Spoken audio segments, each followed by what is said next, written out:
I'd like to call the October 3rd Board of Selectmen's meeting to order at 6:30. Town Manager, do we have a need for non-public? Yes, for legal and personnel. Okay. Next item on the agenda, minutes of the September 19th meeting. Does anybody have any corrections or changes? I do on page 16, the third paragraph from the bottom, and it is the 7th sentence down. Winnipesaukee Lake Association should be changed to the Wentworth Watershed Association. And on page 18, under other business, the third sentence, it should say, Chairman Murray questioned where, and I want added, the Lakes Region Planning Commission and the town were on the hazard, and you can take and out, mitigation plan. And that's all I have. Does anybody else have any? Okay. Can I have a motion to accept as amended? So move. Second. Okay. All those in favor? Aye. Aye. Okay. Now I'd like to open up the public hearing. It's the Hospital and Community Aid Association, Inc., to hold the fall fundraiser on October 5th and 6th, 12 and 13, 19 and 20, 26 and 27th of October, November 2nd, 3rd, 9th, 10th, 16th, 17th, and 30th, and December 1st, 7th, 8th, 14th, 15th, 2008 at 65 Pine Hill Road. Sarah, can you just turn that on? I don't think it's on. There should be a little lever right up there.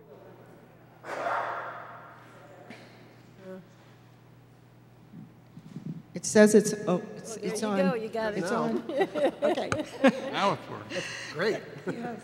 The fall fundraiser are the donated items that are being sold to purchase equipment for patient care down at Huggins Hospital and all. And we're having our usual fall sales. And they're going to be very important to us this year because we had such horrible weather at the fair. And we presented all of our information and our insurance. And I would just like to read a quick list here of what we donated for 2017. We don't have a list yet for what they would like in 2018.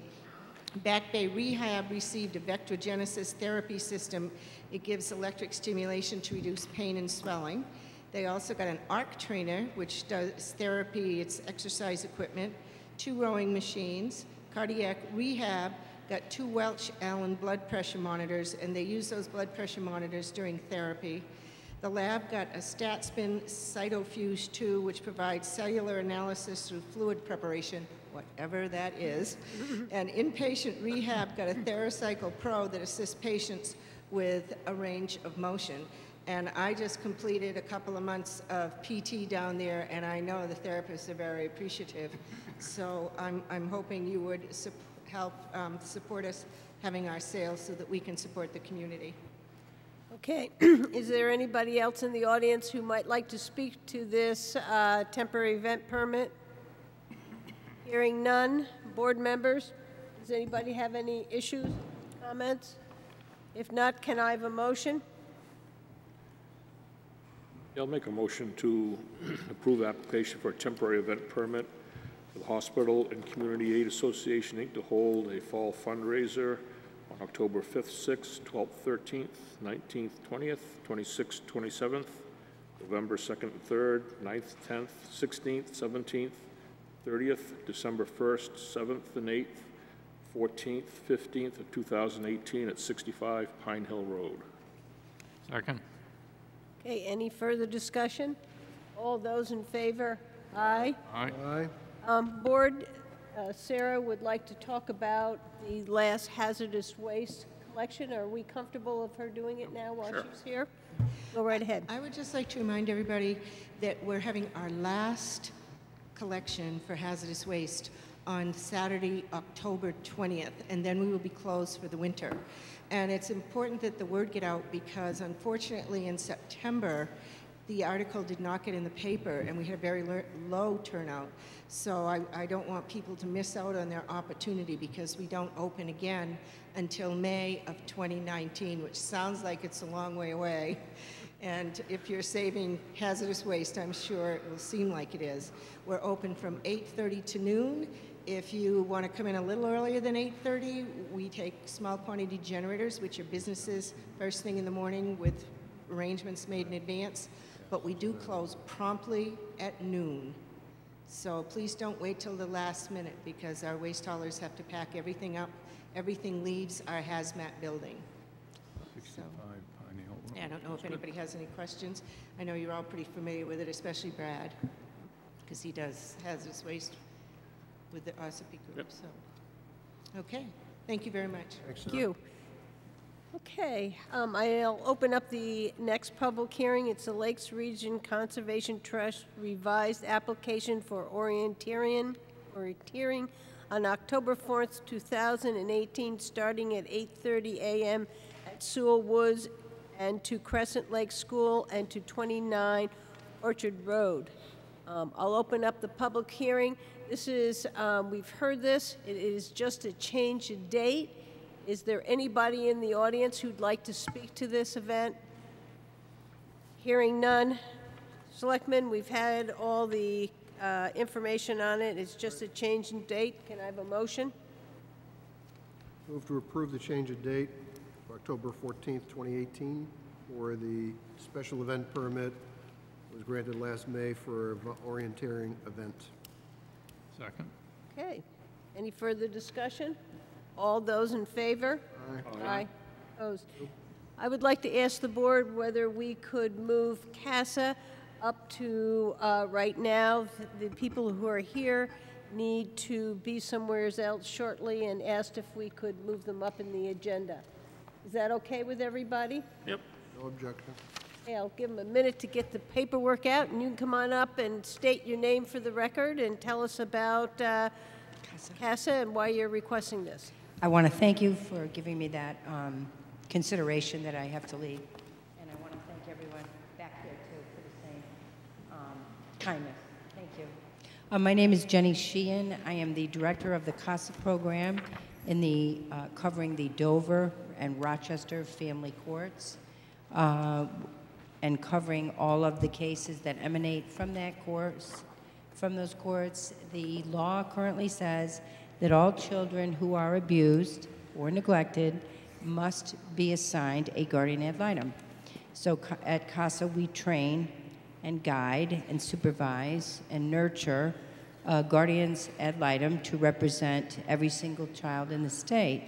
When we run out of volunteers, because our volunteers are not paid, so when we run out, the court is in the terrible position of having to hire attorneys to take our place at a rate of $60 an hour.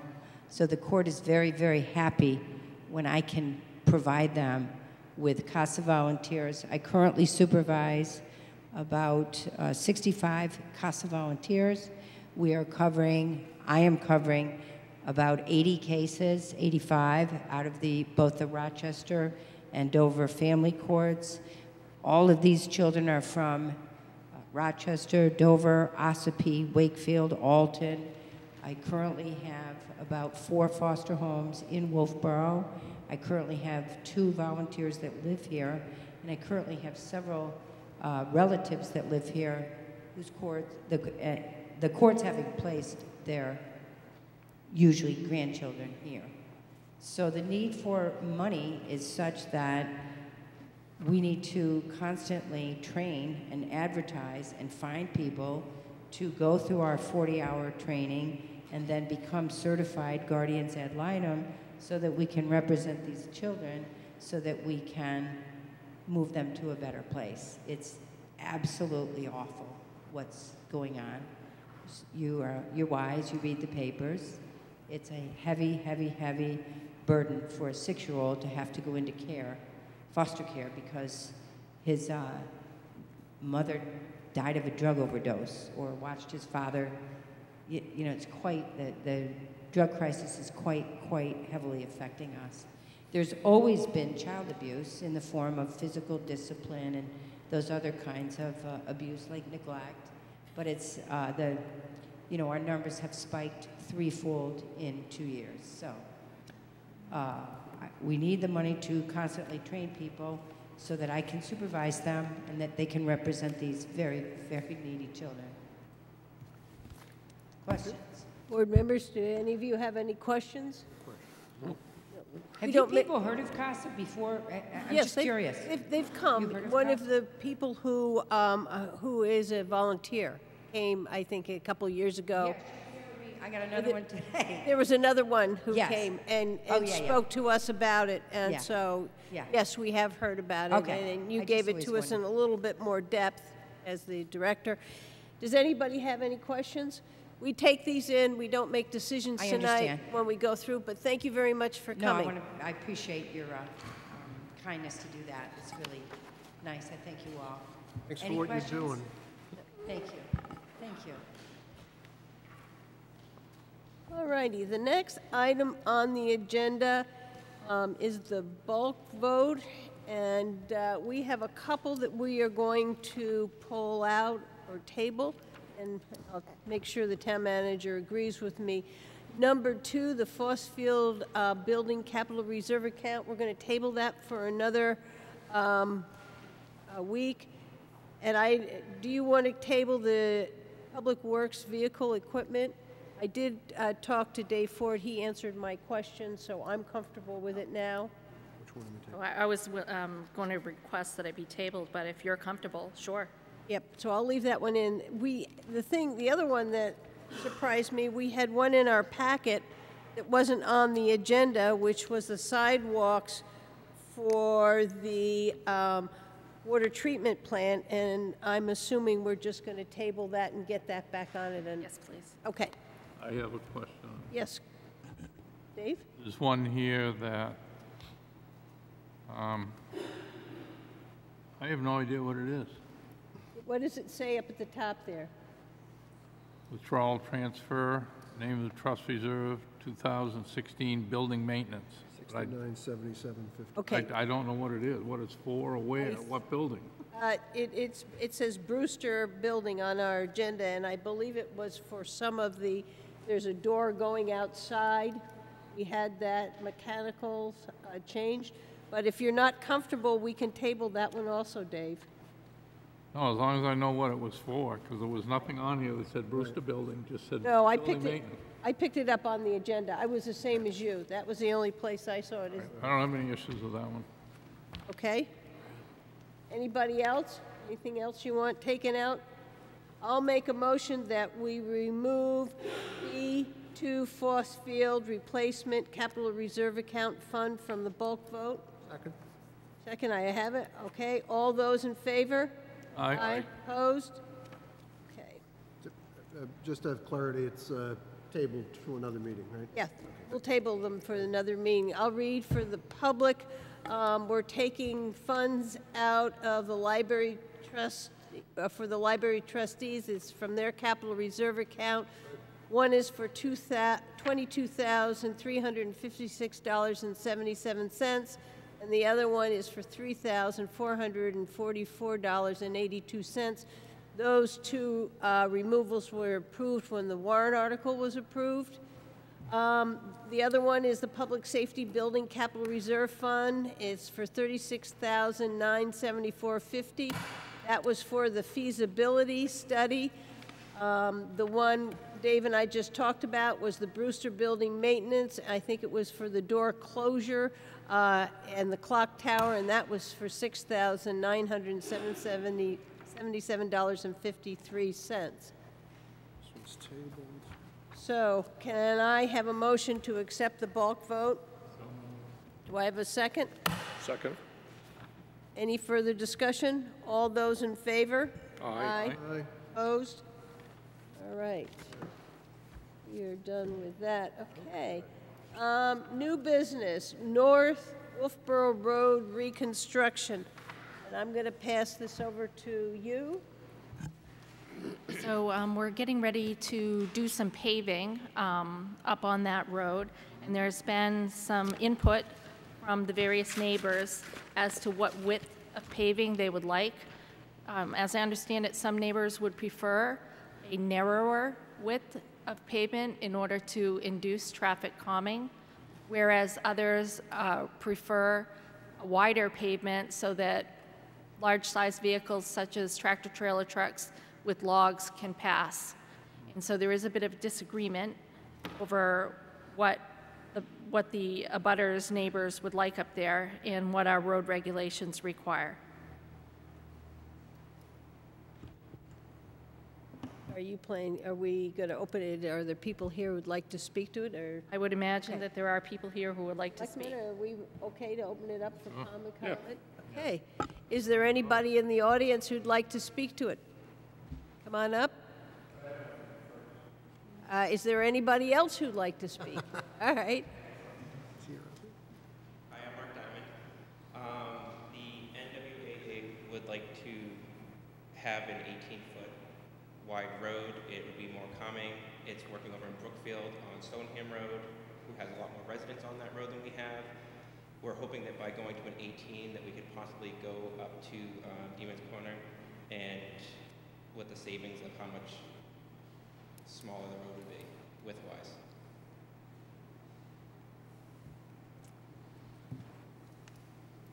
Anybody have any questions for him? Thank you. Anybody else? Come on up.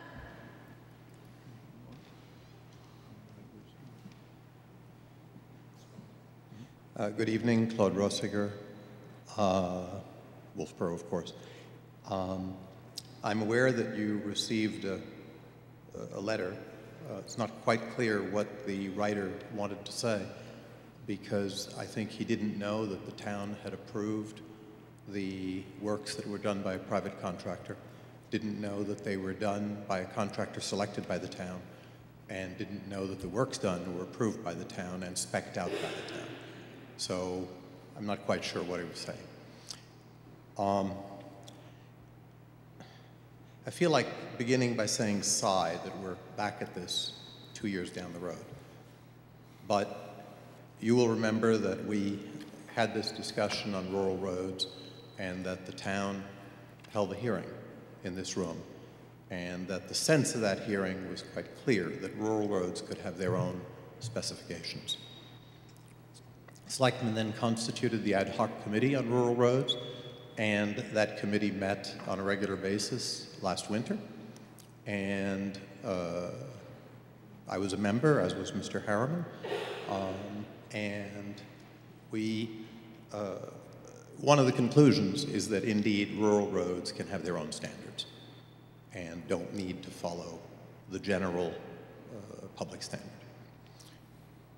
Now, as far as the 18-foot width, which is what I believe the great majority of the residents want, and you will recall that one of the pledges of the town was to hold a hearing for the residents for any major public work.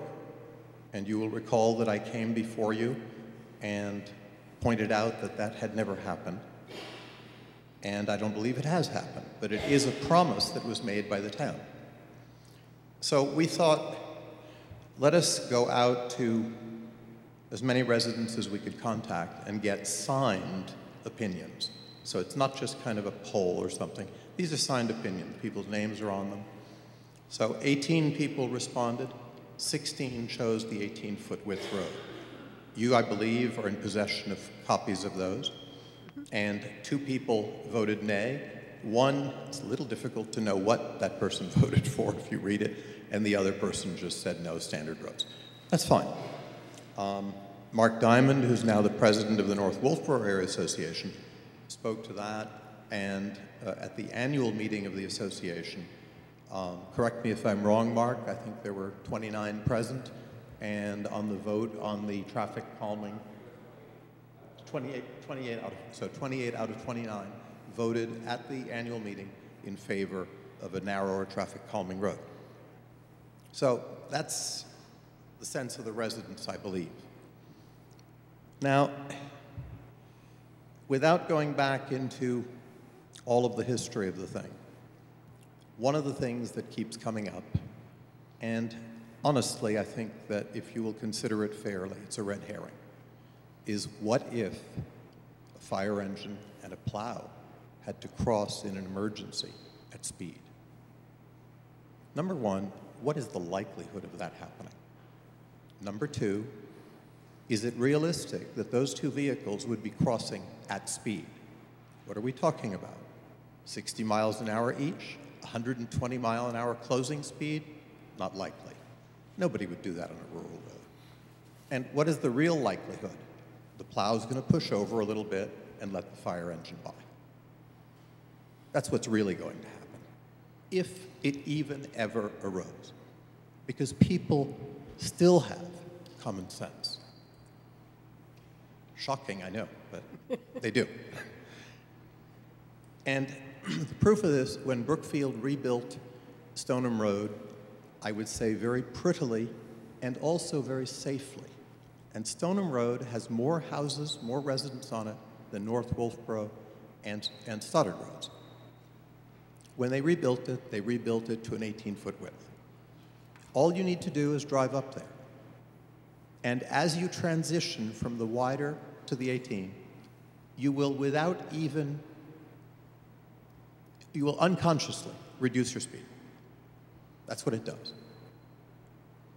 And in fact, we once contributed a manual to the town, a maintenance manual for rural roads to the town, which by different experts in rural roads said exactly the same thing.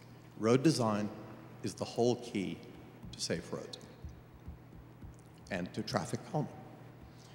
So I think with what we believe the residents have said, and we've made every effort to get as many opinions as we can, it seems rather overwhelming that that's what people want. And there's no good reason to not do it. So we would appreciate your consideration of that and of what the residents have asked for. Thank you. Thank you. Is there anybody else in the audience who would like to speak to this?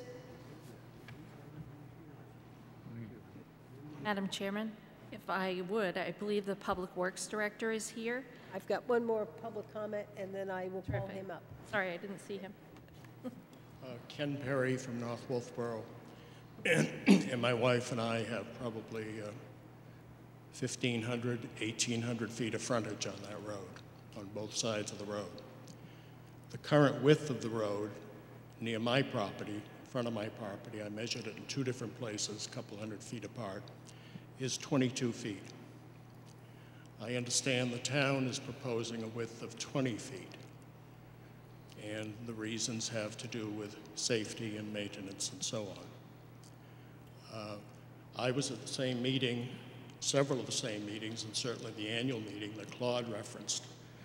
And I don't recall that we took a vote to say 18 feet. We did not. Gordon is the vice president. So from my perspective, speaking for my wife and I, we would prefer that the town go with, which I believe is the proposed 20-foot, which is a 2-foot reduction from the existing road and should have many of those calming effects. There's nobody more than me that wants to see the traffic go at 30 miles an hour rather than 50. So I would support what I believe is the town's recommendation. Thank you. Is there anybody else in the audience who'd like to speak to this? Seeing no other public comment, I'll bring Dave Ford, Public Works Director, up, and he can explain the town's position. Yeah, thank you. Again, we share the same concerns, which was presented, that traffic calming is important, and this road is well, it may not have a high density of residences right on the road. It is a collector road. It does lead to the North Wolfeboro Diamond Corner, and so it's not a dead-end road or a subdivision road. It's a pretty heavily traveled road. We are going to be doing some major drainage work. The road it's been a real thorn in the town side for many years. It heaves terribly. The soil underneath has poor drainage. And what we're going to be doing is adding a lot of drainage and gravel to the base. The width, as Ken said, is 22 feet, in some areas a little wider. We are proposing to go 20 feet and having 2-foot shoulders. We think that's a safe and realistic design. I had strongly considered the 18-foot. I went down to the road that Mr. Rosinger referenced, and I drove that road. He's exactly right. It does slow you down right away. But when you have another truck, and I was in a truck and a truck going the other way, it made me nervous. That's a truck to truck, not a plow truck or a fire truck. And while it's not going to happen every day, we do have to plan for emergency situations. And that emergency situation will be in the winter after a few snowstorms when the snowbank's starting to come in, and there may be a medical emergency somewhere in North Wolfeboro, and we might be out there plowing the roads because we got to be out there all the time in the middle of a snowstorm. So unfortunately, we have to be prepared for those emergencies in which we will have a situation, not at high speed. It'll be 20 miles or 30 miles an hour in the middle of a storm. We won't be going that fast. And like you say, we have to be very careful. We have roads like that now. Cowper Road and Stoddard Road, certain sections are 18 feet. But they're there because a lot of them are because there's really low traffic, or the geology, we have some hills or rocks and things in the way. North Wolfeboro Road is pretty well established, and I would strongly recommend we go to 20 feet with the shoulders, and because of the issue with the trucks, I talked to my truck drivers also. They get nervous about when they get the big truck with the wing on, they're taken up, and you'll see them. They'll be straddling the center line of the road.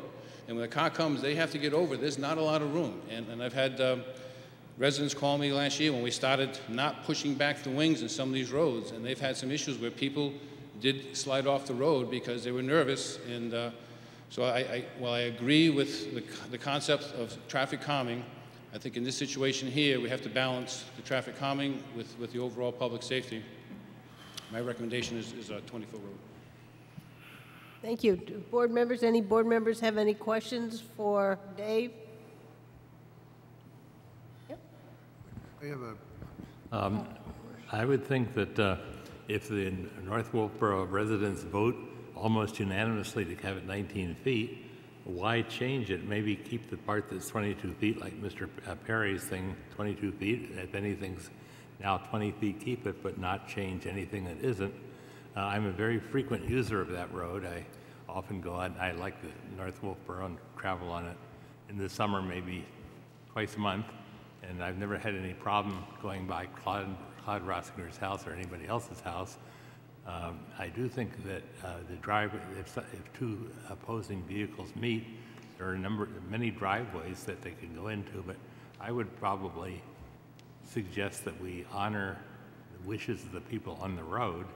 I live on a dirt road, which nobody can pass unless they move over, and I like it, and it seems to have worked. That road seems to have worked well for the many years I've driven on it.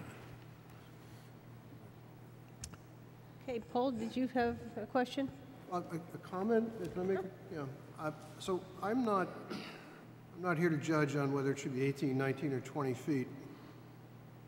Mr. Rossiger reminded us once before, and very capably did that. We had a little ad hoc committee. It met for several weeks, a couple of months. We filed a report to the Board of Selectmen. And in early March, the board adopted the report. In the report, it says, stakeholder involvement.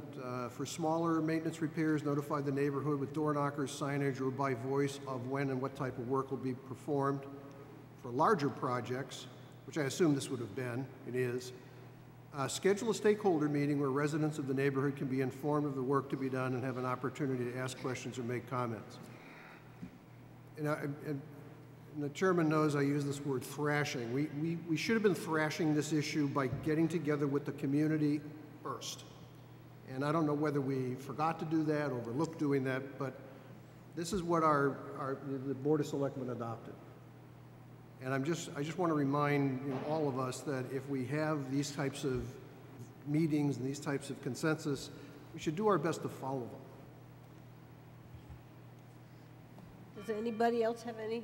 Brad? Yeah, just, We hear from you. yeah, just a couple comments.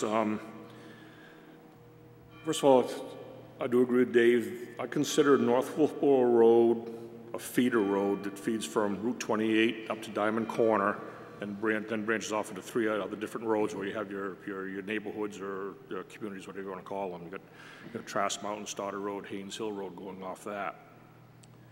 So North Wolfeboro Road, in my opinion, is obviously going to be the heaviest traveled road feeding in and out of that area up there. In my mind, I don't really consider North Wolfeboro Road to be, I think what we considered in those ad hoc committee meetings there, one of the rural roads. This is more of a feeder road, similar to Pork Hill Road feeding up, through an Ospey and over into Water Village and stuff like that. I believe that was built to these same type of standards. I did that at 20 feet wide with shoulders on that also. That's 21, so that's actually 21, wider, so we are wider. actually trying to propose a little narrower. Yeah. And I have traveled up there probably a half a dozen times the last couple of months on North Wolfeboro Road. And it is, full width road right now and stuff.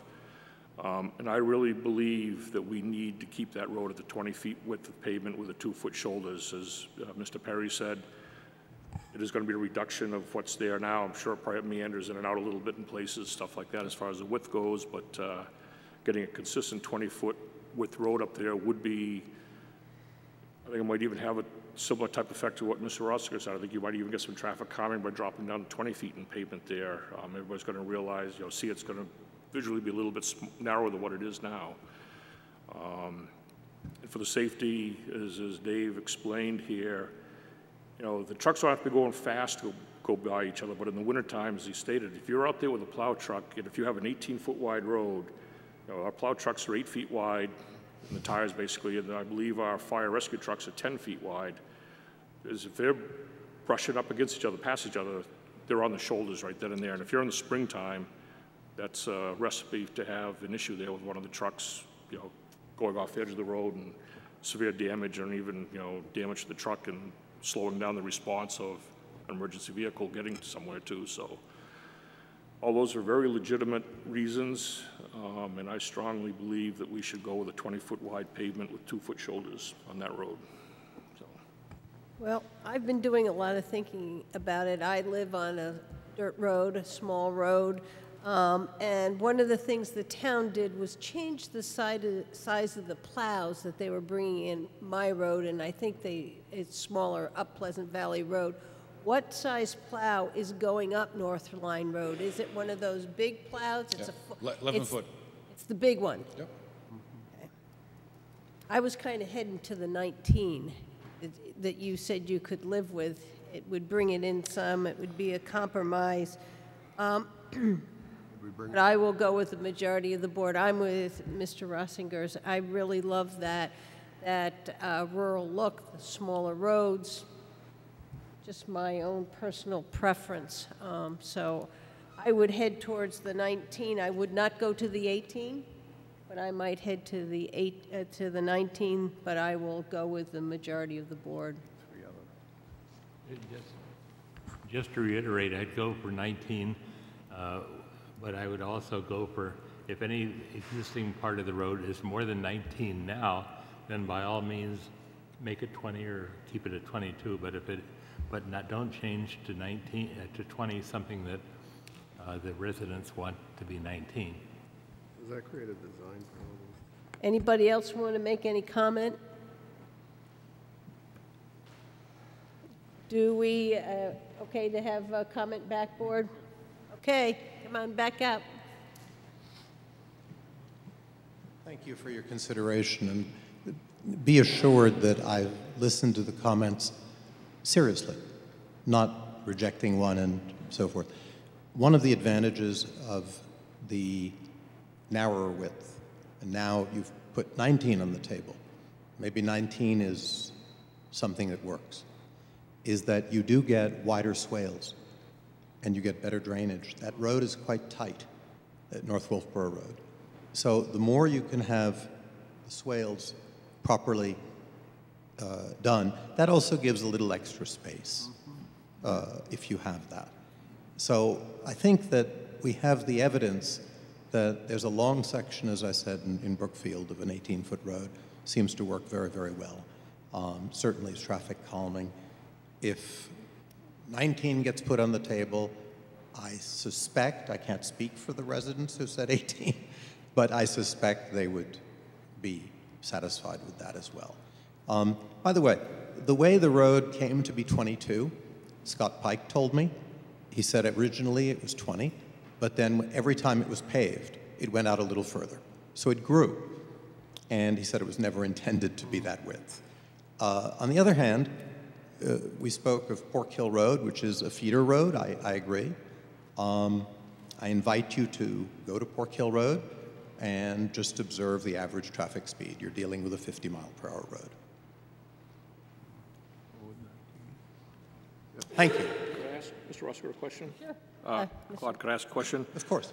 You talked about you had on those surveys, I think you said you had 18 come back, 16 were in favor, and Correct. 2 were against, okay? That's correct. Of those 16 that were in favor, I was kind of looking through them here, and didn't really tell me where those, the general area where those 16 live there. Do they live on North Wolfeboro Road, or are they more on the Mostly, three roads that feed off of it? excuse me, mostly North Wolfeboro, some Stoddard, and some a little bit up Trask and Haynes. So we tried to get the people who use it most. Yep. And as far as the North Wolfeboro Association, I don't know the exact distribution of the membership, but they're from the area, if you will, North Wolfeboro area. Yep. That's what I can tell you. You have the signed copies of the survey Right. we did. So. Yep. Is that? Yeah, I was just, the reason, what I was kind of getting at was trying to figure out if it was the people that actually lived on the road that had the traffic going by their houses that were responding to that, or if it was more the people that live on the 3 roads, the 3 neighborhoods, whatever, that feed into that, that travel over it and not fairly, necessarily live there. I think it's both. Yep. And I don't think it's heavily weighted one way or the other. Okay. It's just happy to look at it and, you know. Yep, no, I'm just curious. Item by item. Thank you. Well, I'll give it oh, come on up. Sorry, I just wanted to clarify, when we had a vote at the North Wolfeboro Association, that we voted for smaller roads, not directly 18-foot roads. We had an overall vote to make the roads thinner. I just want to make sure that was very clear, because he had mentioned that as well. You didn't vote for a number. You didn't vote No, for we just yeah. wanted to shrink them down from where they are now, have it more clear of a drainage on both sides, and upgrade the roads, because they have been not well kept from the looks of them. I am very new to the area, and the roads going to my house are horrible. And if they were updated and put to 20 feet, that may appease everybody on that road as well. If we were given until next month to get more data from other people, then I think that we could come in front of the board and give you a better understanding of what everybody wanted, and I will go talk to everybody on that road personally. Okay, I think that helps that clarity. So 20 feet would be 2 feet, it would be 2 feet less. Okay, I just didn't want to misrepresent what was voted on, that is all. okay. So I think we're at the point is that we are not going to keep it at 22. We're going to come in at least to 20. And the question I have for the board, do we want to wait and let them have more input from the neighborhood on whether 20 or 19 works better for them, or how would you like to move forward with this? Dave? Well, I'd like to say that if we go with 19 feet, it's a compromise between 18 and 20. And I think that's a reasonable compromise, and everybody should be happy with that from my perspective, at least what I've heard tonight. So you're saying... I would, if a motion needs to be made for that reason, I would make a motion that we pave it at 19 feet. And I'll second that. Is there any further discussion with the board? Hearing none. All those in favor? Aye. Aye. Opposed? No. Okay, 4-1. All righty. Thank you all for giving us that input. Thank you. Next item on the agenda is ADA access to Wolfeboro beaches. We have Dwight DeVore here to present that to us. Thank you for the opportunity to talk to you. I'm Dwight Dvork. I was a selectman here years ago. Did one term. I'm going to pass this around to you so you can have a look at it. Thank you. I don't know if he's going to... And I know some of you in the board have a packet, which I sent a letter, but I'd like to read the letter to the public so they can get an idea of what it's all about. In 2008, when I was a selectman, I had proposed that the selectmen make a motion to have the town fund a method for wheelchair-bound residents of Wolfeboro to be able to get into the water at our public beaches. Although we agreed to look at the issue and pursue a solution, unfortunately, my motion was at the end of my term, and following my term completion, nothing was followed up on the subject, and it was forgotten. Now we are here 10 years later, and there hasn't been anything done to accommodate for this whole issue of wheelchair-bound people trying to get in the water. I am today requesting this proposal to be included in the 2019 budget plan. And there may not be much needed, in fact, if you have a look at that. But many of us are not familiar with the limitations of available exercise methods for paraplegic or spinal injury patients, or victims, as I should say. They usually have very limited options for exercise, and for those who cannot use their legs, swimming is one exercise that many chair-ridden people can enjoy and also get much needed exercise for cardio and respiratory strengthening. Unfortunately, in our town, a person in a chair cannot get into the water easily. It either takes a very strong person to lift them into the water deep enough that the person can swim, or the disabled person must have someone pull them into the water in a wheelchair.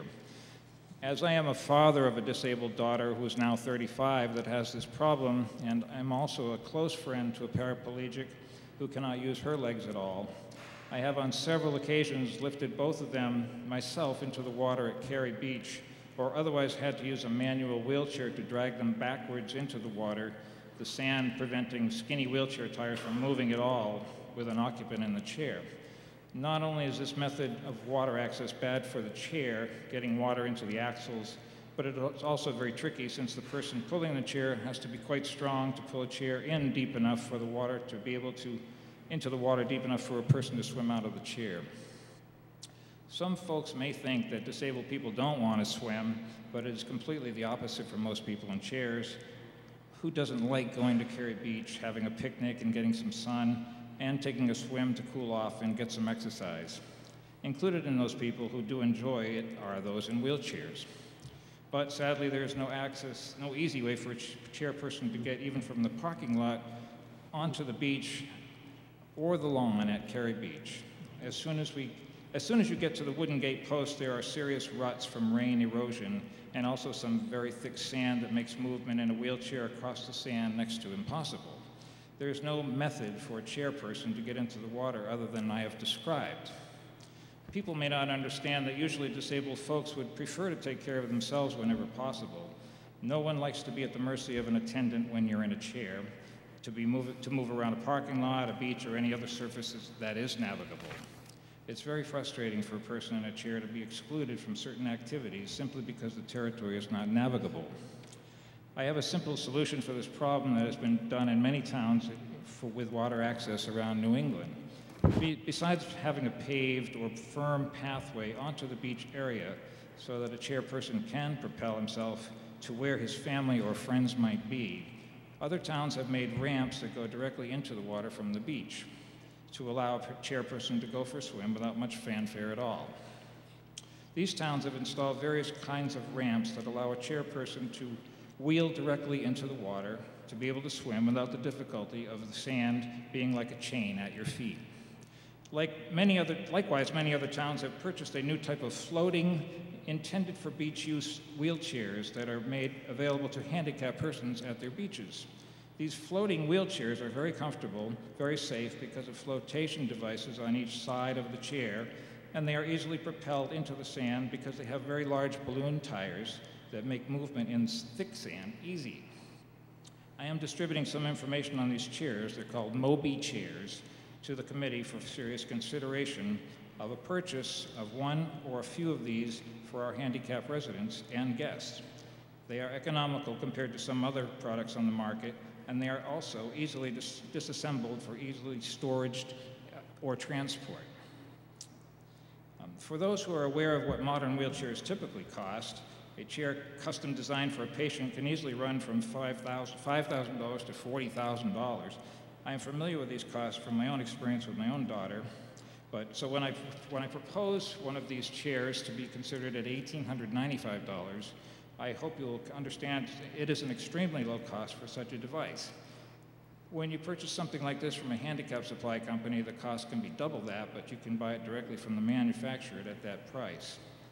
And in addition to the chairs, I feel the town should budget and support the installation of a portable ramp system from the town beach entrance and into the water, which could very easily be done at Cary Beach. Cary Beach is the ideal town beach for handicap access because it has a very short distance from the handicap parking spot next to the gate to the water's edge, which is only about 30 feet from the gate or less. With a wooden or paved ramp that is submerged a short distance into the water from the beach's edge, a chairperson can roll directly into the water with very little resistance. If the ramp were to extend into the water about 20 or 25 feet, it would give a lot of assistance to a chairperson into water deep enough for swimming out of the chair. These ramps can be made similar to modern dock construction, with a 2-by-6-inch wooden frame that would have a plywood or a Trex type of decking. These ramps would be removable for the winter, like we do with our swimming docks for children's swimming lessons, for easy maintenance and long life. There are alternatives, such as paved ramps, which would require the state's approval and could be costly and time-consuming to acquire approvals, and brick or stone pavers that are laid into the water for permanent usage. There is also a new type of plastic boardwalk that is in use at some of our larger ocean beaches that can be used without any substructure. It only needs to be laid down on the ground to create a firm and flat surface big enough to allow a chairperson easy access to the beach and the water. This same Moby Chair Company has these portable platforms available as well. I sent you some web links which detail all of that in my previous memo to you, and I hope the public will take a look at it also. You can go to mobichair.com, mobi-chair.com, for a lot of information.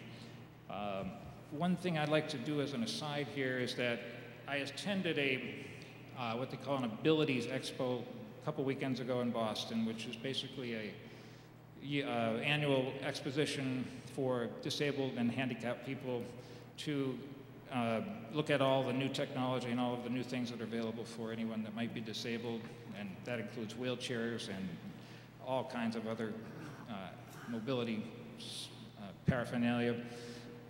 One of the interesting things at that expo was this thing that I picked up, which I handed to you.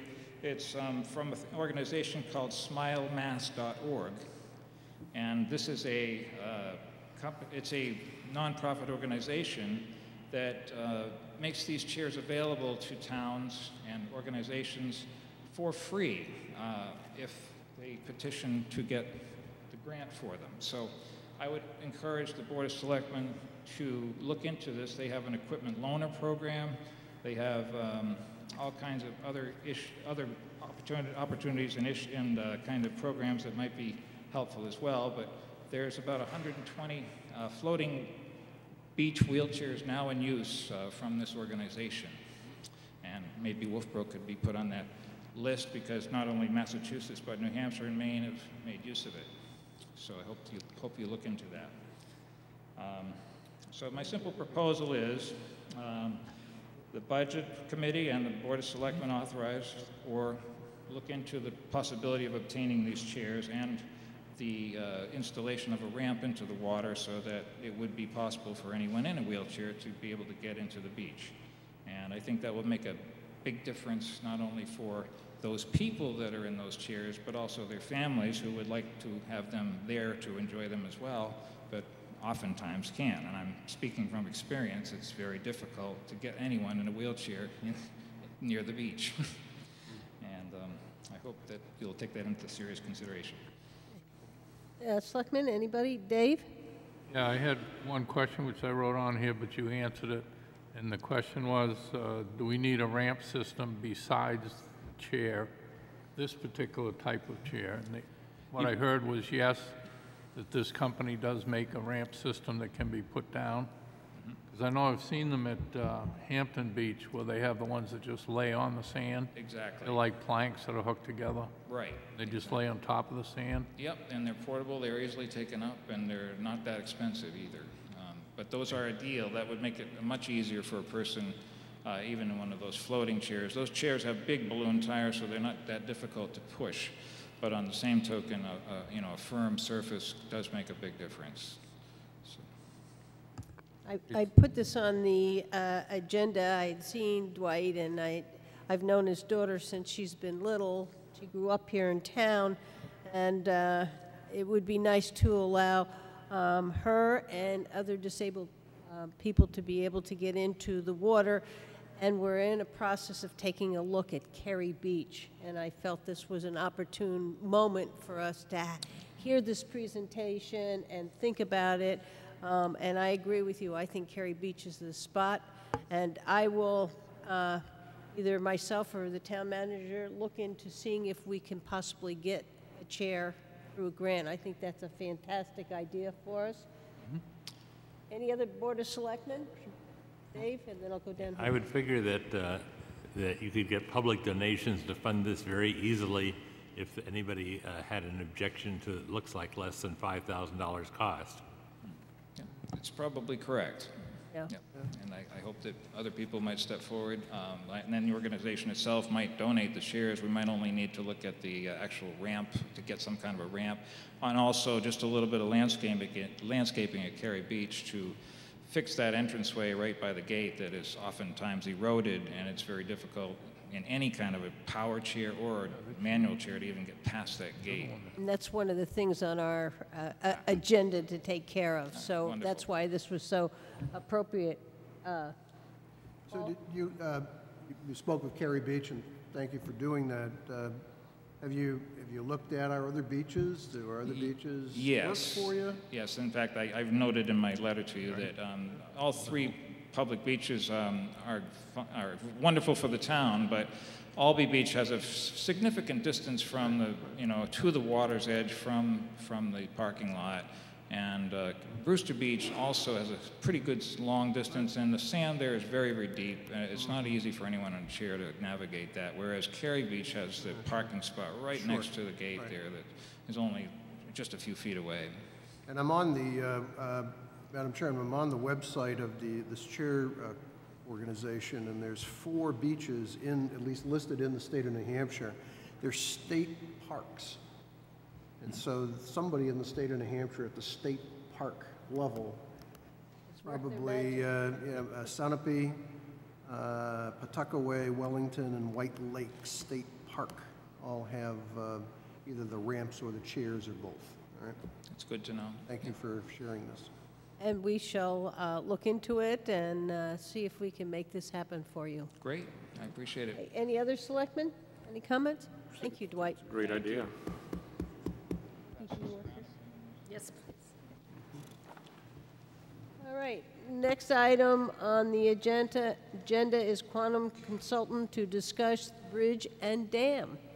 Bridge and dam.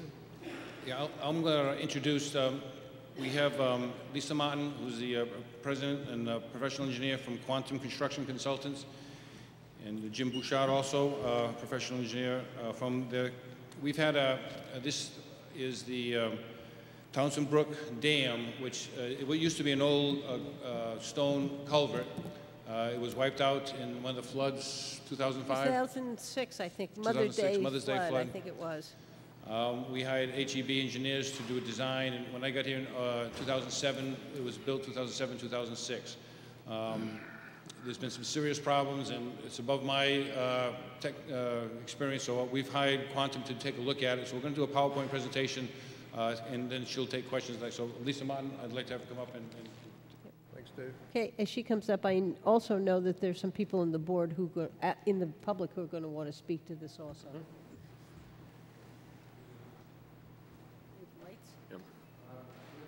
He went up top there. There he is. warming up.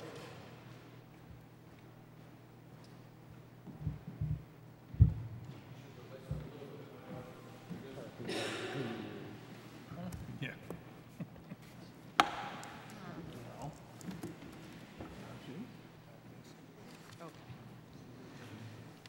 Okay, as Dave mentioned, he had asked us to come look at the Townsend Dam earlier this year.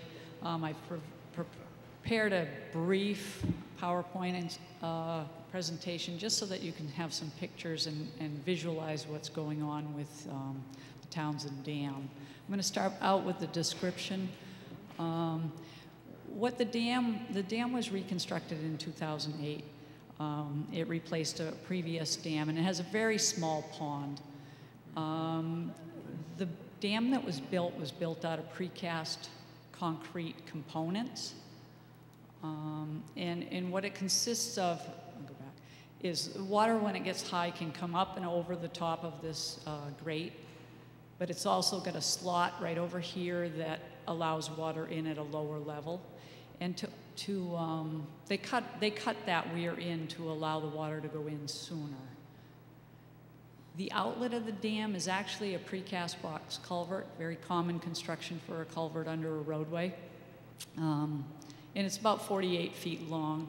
And the water drops into the inlet that we just looked at and comes out through this box. And it exits on the north side of Pleasant Valley Road. We went out there in May and we looked at the pond with Dave, and we noticed that virtually there is no storage in the pond at all. If you look at it, it's all wetland vegetation. There's really not a storage that you can actually take advantage of in a pond. The water level was right just a little bit below that drop inlet, and there's probably 9 feet of head differential between the upstream and the downstream on the north side. So what's happened is when we were there, we looked and we said, well, there's no water flowing through the box into the box, but if you go on the north side, you'll see that the water is flowing out of the box. And you say, well, how does that happen? Well, essentially what's happening is, also we observed there's a big scour hole at the outlet. We also observed that there's seepage all along the embankment. Sorry, my mouse is. Okay. And this is on the north side as well. The pond is on the other side of the road. But we did speak to a resident that said it's always been doing this. And we also observed some seepage that is coming right out of the bank on the north side of Pleasant Valley Road.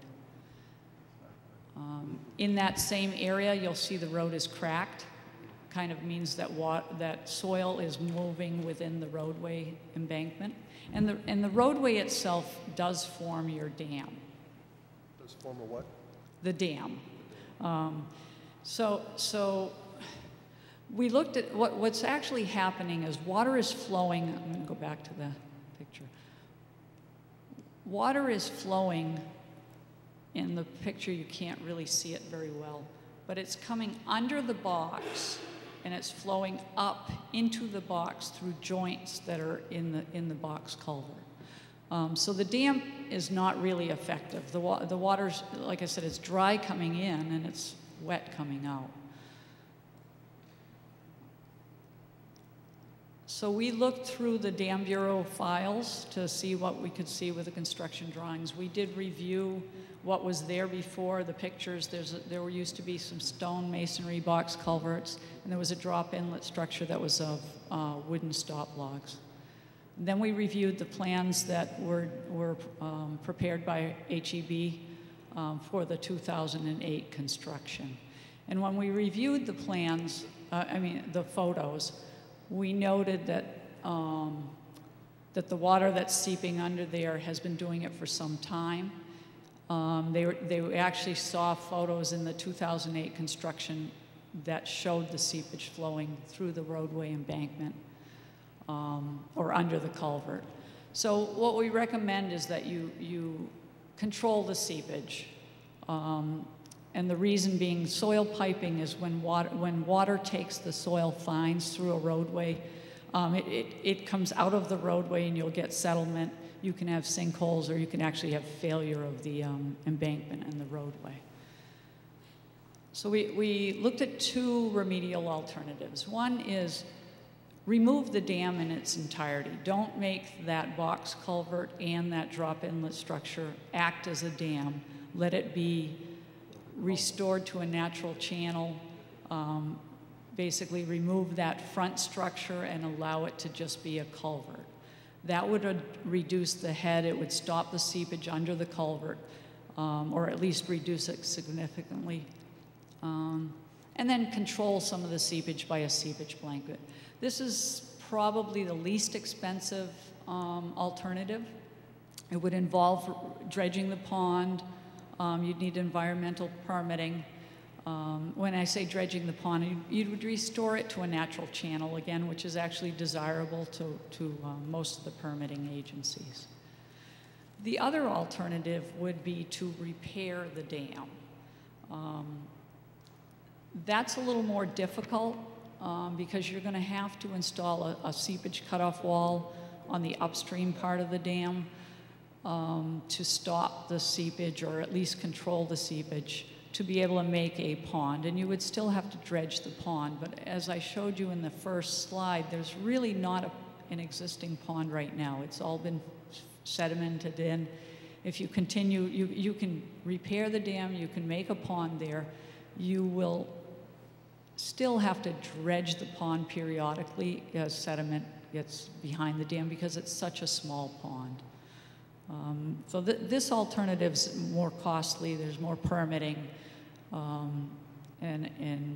we did do some cost estimates, and essentially to just remove that drop inlet structure is the least costly, and it's in the range of about $220,000 to $250,000 for the whole project. That includes survey, wetland permitting, dam bureau permitting, and design and construction. The second alternative is to repair the dam, and it's much more costly, and the town should look at what is the benefit of repairing the dam. It's going to be about $530,000 to $605,000, and you're going to be able to restore a small pond.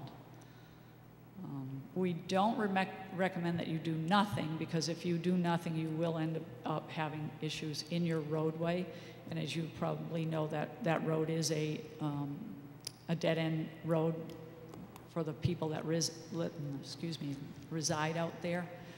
So you want to make sure that you take care of your road. And you can look at both of these alternatives. But the least costly and probably the most effective one is the alternative one, is to just remove the dam. Do you have questions? And I put the pictures there so we can go back and look at them if you do. I do have a question. If you can go back to your field observation, the picture here that shows the seepage? Seepage. Yes. That's coming from our drainage pipe. I went up there. I live on Pleasant Valley Road, so I wanted to take a look, and we have a series of catch basins and then a drainage pipe that runs that is what you're seeing there. I'm sure that the reason the water's coming through is seepage, but this is partly because that's how we designed the water to come down the road, be filtered, and then come in. We did observe that. However, you were also, where it was breaking out in the embankment. I mean, yes, I agree that, oh, my cursor's not working. I agree water's coming down this drainage ditch. Mm-hmm. But there is also seepage outbreak in the embankment above this water level, and it corresponds to the water level that's in the pond on the other side. So you have a combination of both. Mm-hmm. So this isn't your major problem. Your major problem is actually the water that's coming up under the culvert through the joints. And that's why you're seeing water coming out of the culvert, but no water going in. Right, and I think the other thing is very interesting. That used to be a fire pond. It used to have water. And I think some of the issues that are happening with that pond are also happening upstream. And we had a culvert at the orchards that one time washed out, that filled up that pond. We had a time when it went over the road and it filled up. So I think naturally it is a lot larger pond. We did have a dam that had wooden things that came up, because that's what happened when it washed out the road.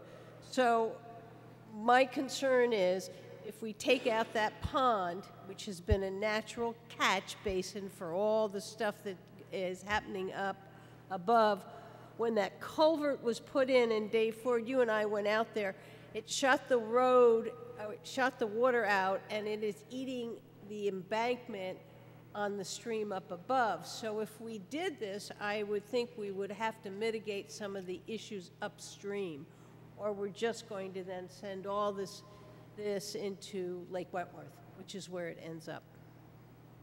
So that's my concern. Does any other board members have any issues? Dave? Who put this culvert and stuff in to begin with? 'Cause it sounds like, to me, when I read these reports and other information I've seen, is there was some installation issues that were not taken care of during the initial installation of this project. The contractor is up out of North Conway, and I'm drawing a blank. They were builders. They did. Bergeron, wasn't it? No, Bergeron was the engineer. Bergeron was the engineer. I want to know who. And the contractor was up. But in any case, there were some actually design issues, you pointed out, and there's some construction issues, and they're both. And HEB was there and doing part-time inspection for us. I can't recall the specifics of it, but we did have Bergeron engineers, so I think there were both some design issues, and then, as I recall, the contractor had some problems getting it done, and they did the best they could. But obviously, 10 years later, we have some serious problems. Yeah, 'cause it sounds like, from what I read here, that the... Glenn Builders, that's what it was, Glenn Builders. Glenn Builders? Yeah, okay. They were low bid. Anybody? But I mean, it's, some of the information that I read here is that whoever was maybe doing the inspections wasn't there when the wrong types of soils were put in, and they didn't get down to the proper ground levels, or, you know, a lot of stuff was filled in, never compacted or something, because that's why the two culverts separated. That's what it sounds like to me.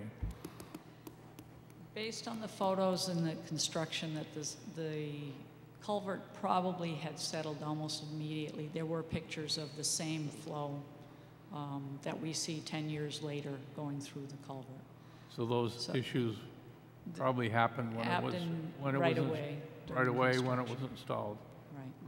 So our task was basically to look at it and say, okay, how do we solve the problem rather than go backwards? But there was always a dam there, and the dam that was there had issues. Well, probably the settling of the culvert boxes, is that where it's going to be? Is that what you anticipate? The settling is the water is traveling under the box culverts. Right now? Right now. And what it's doing is it's coming up through the joints.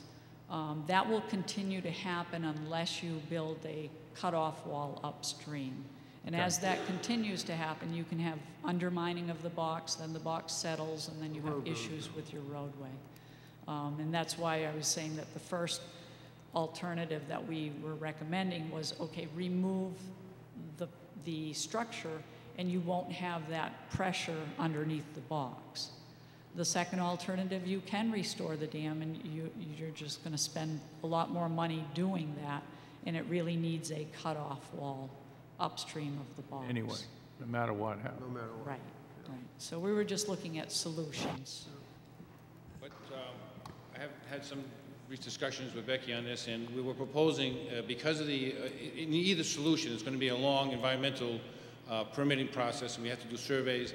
And you brought up a very good point, which is the existing erosion, which is upstream of this. Either case, we should look at that, and maybe it's close enough we can include it. So I put into a capital outlay project. Originally, I had 50,000, but we went over the estimate. They said because it's going to be very complicated, and we need to talk to the abutters too, because we really have easements from 4 abutters, 2 on each side of the road.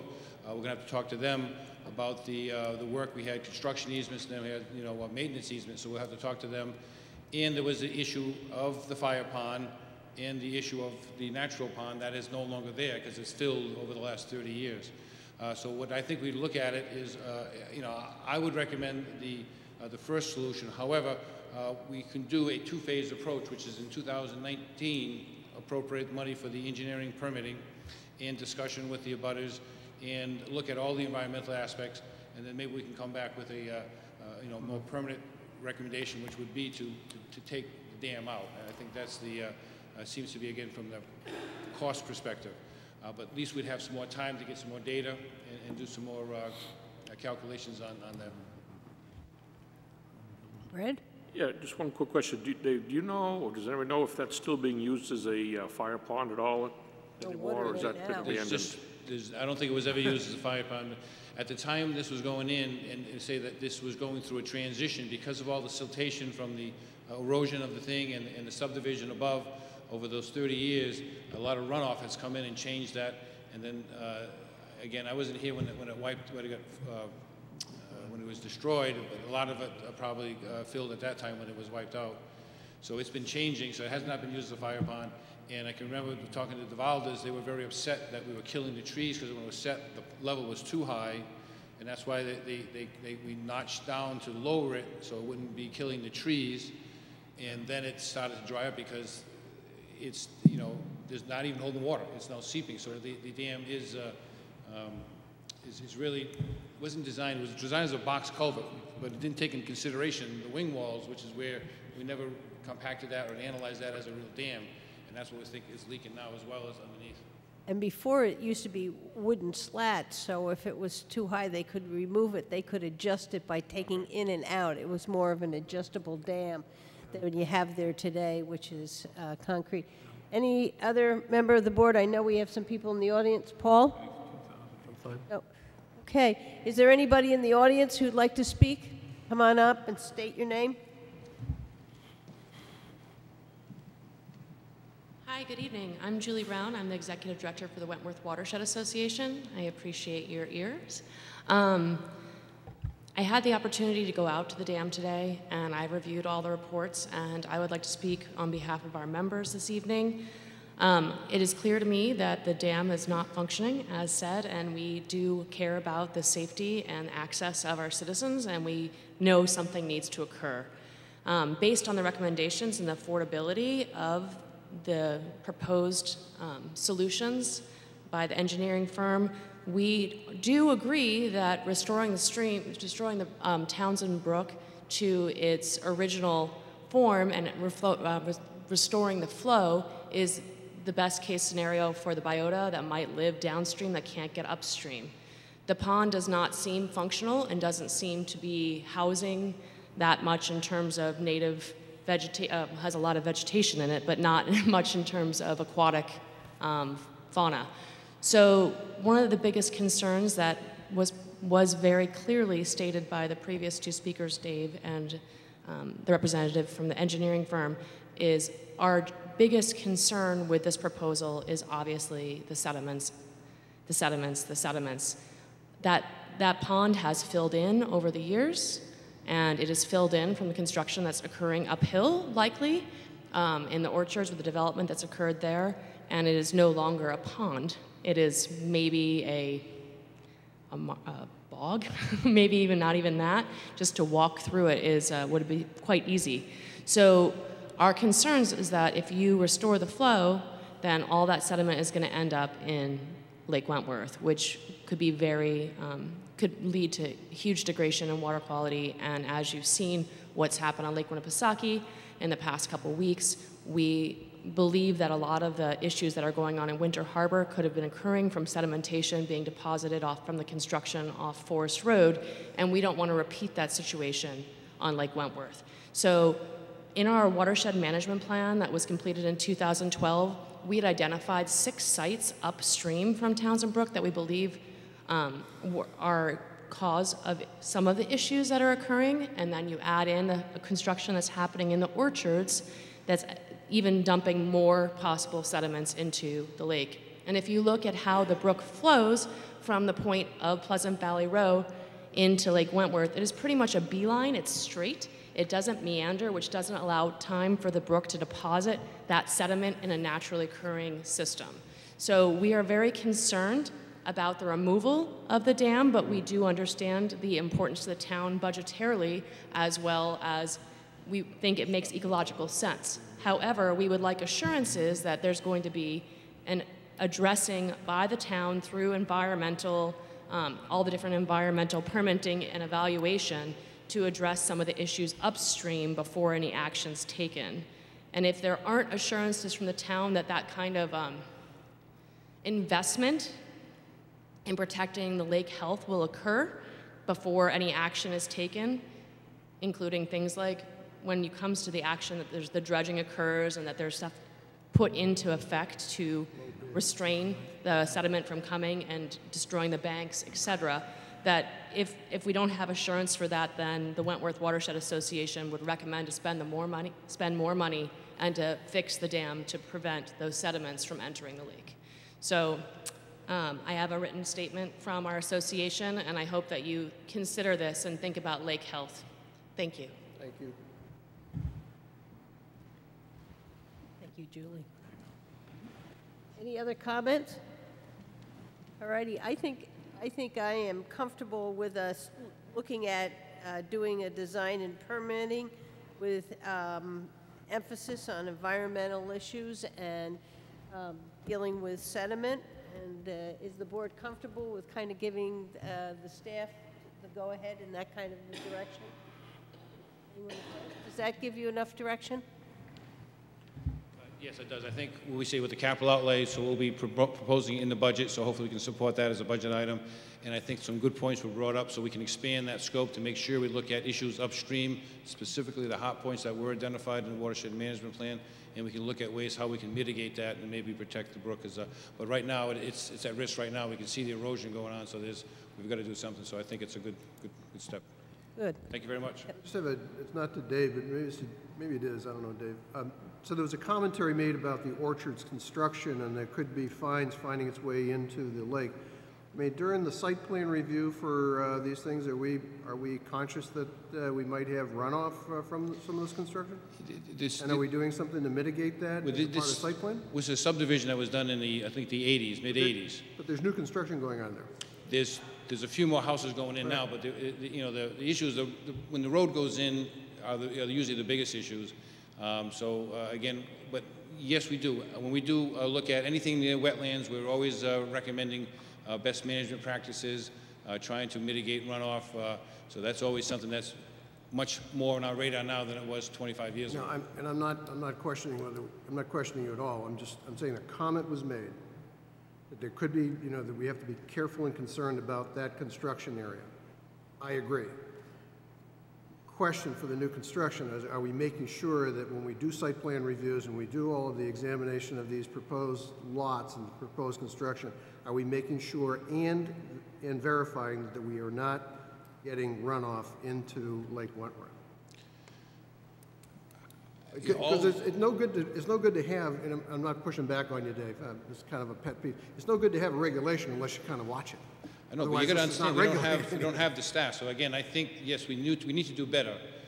We have everyone in the watershed, and the runoff goes to the lake. So no matter where you are, it's going to end up in the lake. So people should understand that, and we could do a better job of enforcing and reviews. But right now, we do not have an inspector looking. Again, we do building inspections, but sometimes the driveway, the grading, landscaping, things like that, we don't have maybe we need to look at that and do a better job of that. And I bring this up, and again, I'm not anxious to regulate every piece of air we breathe, but I think we've identified in several places areas where we just should be really concerned about water quality, the bodies of water, stuff getting there.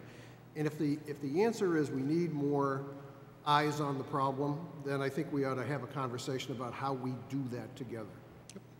This isn't a good guy, good person, bad person thing. If we need more eyes on the problem to make sure we don't wreck what we have, that's a great conversation to have.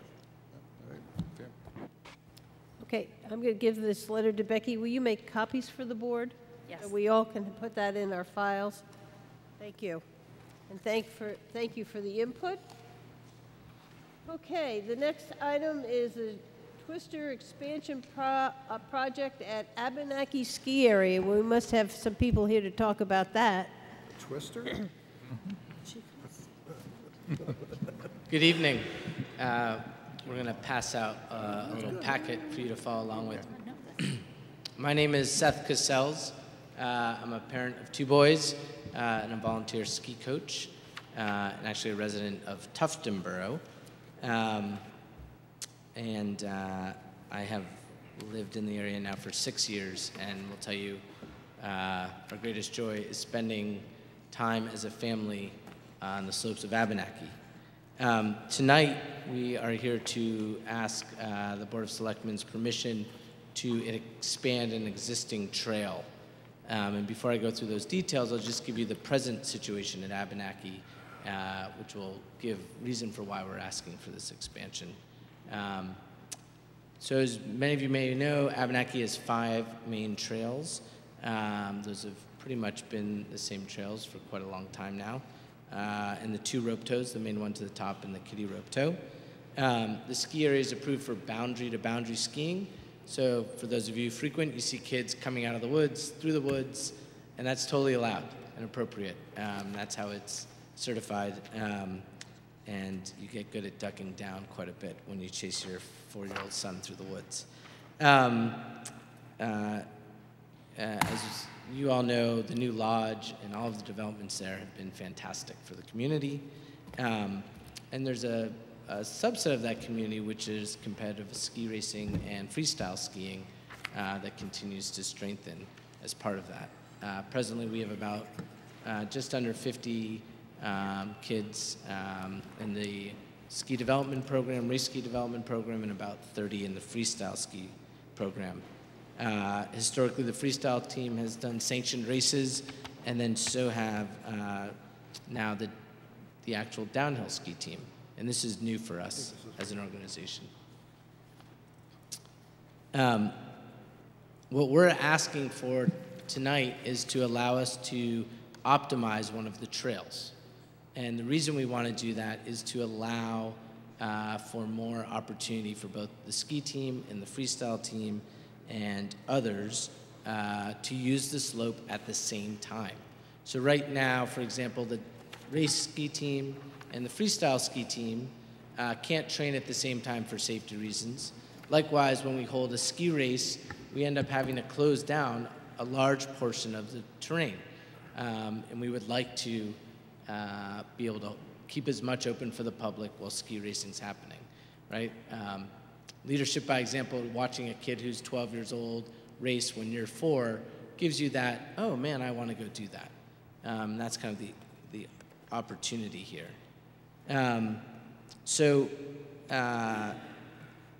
Those are the main reasons we want to do it.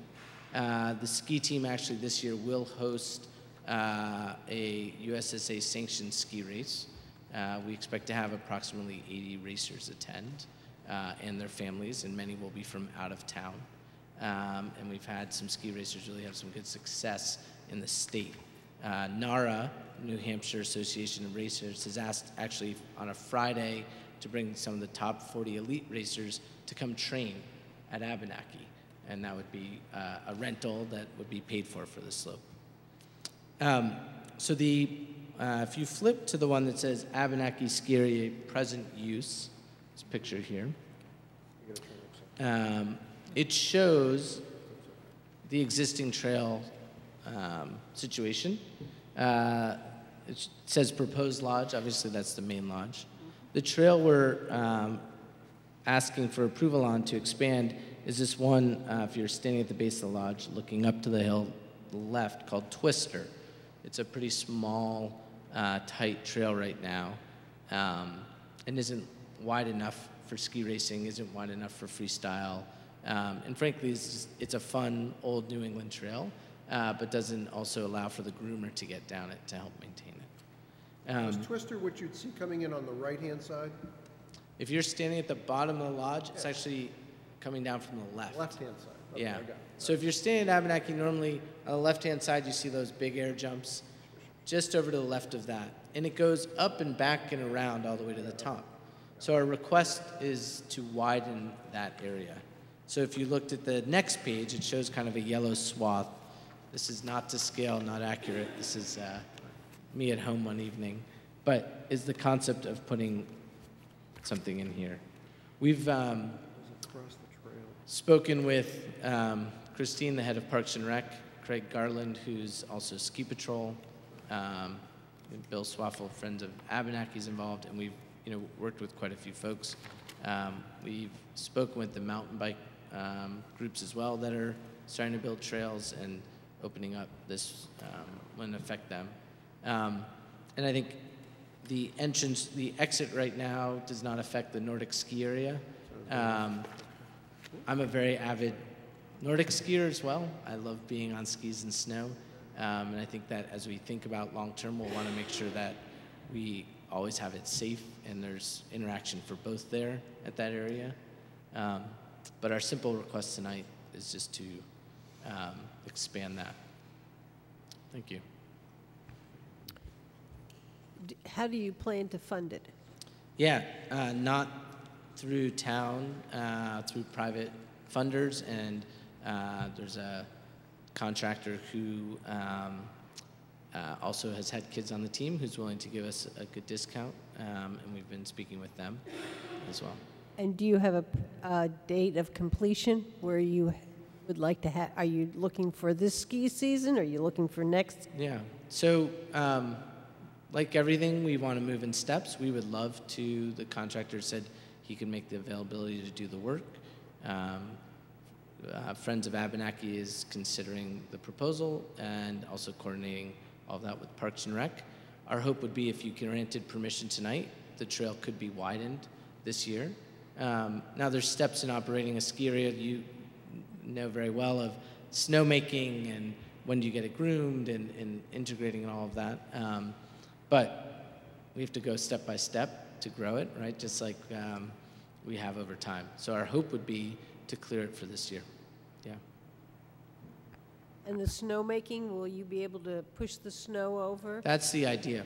Correct. Okay. Yeah. Or you pull hoses over guns, right? and spray over there too. You would do that. Okay. Board members, does anybody else have any questions? I see the town manager has a question. Will you require any environmental permitting, or will trees be cut, necessitating an intent to cut? Yeah, so trees will be cut, and the contractor would file the intent to cut. That's okay. Correct. Yep. And any environmental permitting for disturbance of earth? Do you know how many square feet you're going to disturb, or? I don't know that. He will be responsible for that, but my intent, because of if there's a over disturbance over that amount, he will do that. And we've talked about with the funding that there would be erosion management control, seeding of it. It doesn't help us, anyone who's going to ski on it, right? We don't want that either. So we're in alignment on that, and we'll make sure that's done. Thank you. If required, obviously. And we probably should see a copy of that plan because it's going to be on town property and it should be reviewed by our staff. I don't know if we wanted the town planner or somebody to take a look at it, Becky? Yes. Yeah, so as long as if we approve it tonight for you to go forward, you need to keep on sending us the plans and keeping us in the loop. Sure, and that's fine. I think the general intent, and if the planner's okay with this, was to actually go out and physically flag everything exactly where it would go. And if the board would approve that, he could go out and approve that flagging. That might be the most, frankly, cost-effective way to do it. If it needs to be surveyed and documented, to be honest, we haven't found an exact surveyed, detailed map of everything at this date of where all the trails are as well. So, Becky, what would you like from your staff, and where would you like it to go, and how? Right. I would like Matt Sullivan to take a peek at whatever site plan is being prepared. And, it doesn't have to be anything really super fancy, but we have to have an idea of how many square feet are going to be disturbed, because Sure. there's a maximum square footage disturbance that triggers a state permit. yeah, understood. So we'll coordinate with the planner and follow his requirements. Thank you. Yep. Hey, Brad? Just one quick question on the widening of the Twister Trail there. Do you plan on leaving a tree buffer between that trail and the main trail there, so it's still separate trails, or it's going to open up to one large? No, there will be some type of buffer for sure from a safety point of view. There might be an opening like we already have higher up on Twister that connect the two, or you can connect, but the intent is to keep it somewhat separate. Anybody else have any comment? I think it's a great idea to be able to have the ski teams going and also let the public come. I think that's a win for all of us. So board members, does somebody want to make a motion that we give permission to expand Abenaki for the Twister Trail, and that the proposal will be given to the town and go through Matt Sullivan? I move that we go with the Twister Plan program with the town as discussed. Second. Okay, second. Any further discussion? All those in favor? Aye. Aye. Opposed? Thank you very much. Thank you very much. Appreciate it. Thank you, thank you. Okay. We have Northern Human Service Agency. Eve, thanks for waiting.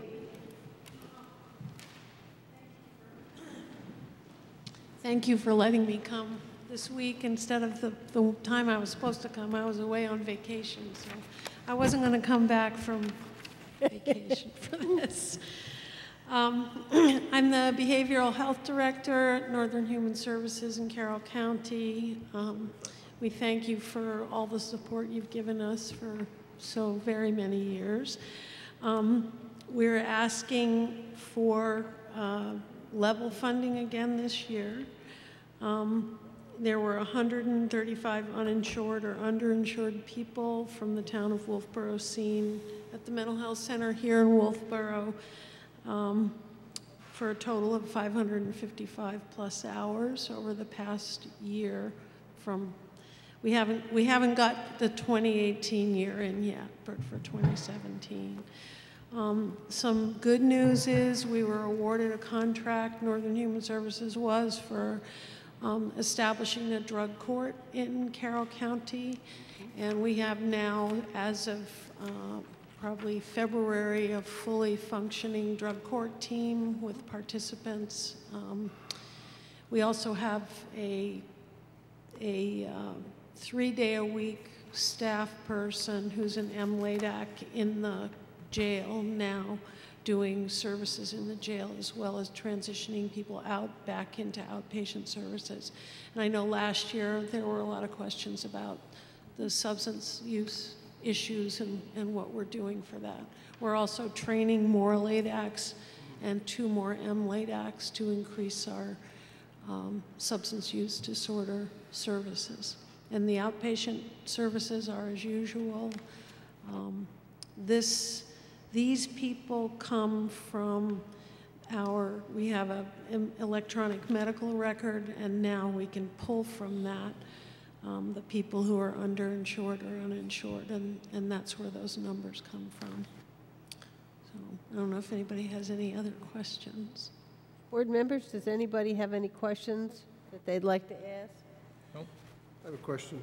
Sure. Is your in your balance sheet, it says cash and cash equivalents, designated and undesignated. Is that endowed funds, or is that just free cash? The undesignated. Say that again. I have no idea.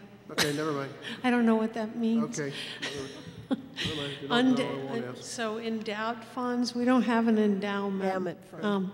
Where our funding comes from is through primarily 80% of our clients are Medicaid, and the people that this fund helps when we go to the towns and ask for money is people who are working poor for the most part, don't qualify for Medicaid, or have insurance, if they have any insurance at all, they're underfunded, or they have a very high deductible, which is increasingly becoming a problem for people. Got it. Thank you. Okay. Any other questions? The Northern serves over 4,000 people a year. And in Carroll County, that's in 3 counties. And Carroll County is the second largest next to Coos. So we serve a lot of people. Anybody else? Okay, thank you very much. Thank you very much. When is the budget hearing? Is that going to be like in? I think we're You going guys know to, yet? I think that we haven't talked about that finally, but I think that I was looking on putting it on maybe the 15th of October at one of our You budget mean hearing November? meetings. Oh, 15th of October. Yeah, Like- when we'll make any decisions on those. Oh, you'll make that decision. Yeah. Okay. The budget committee, I don't have that schedule with me. It is on the town website. Okay, And you should be able to find it there. Okay, all right. Thank you very much. Okay, next item is a draft letter regarding potential land use change tax. This goes over to our town manager.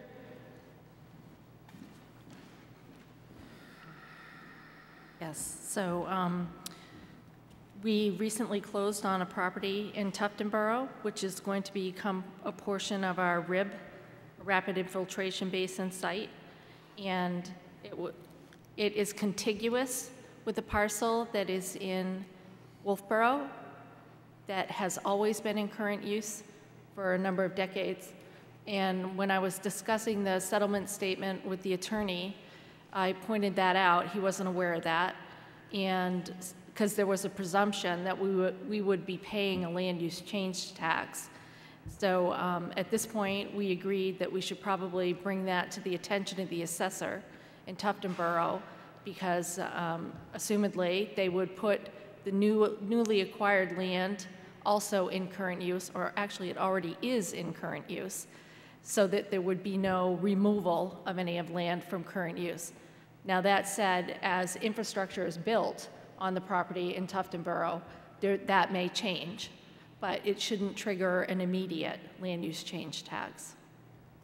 And how much structure is going to be put on the land? Are we just talking pipes or?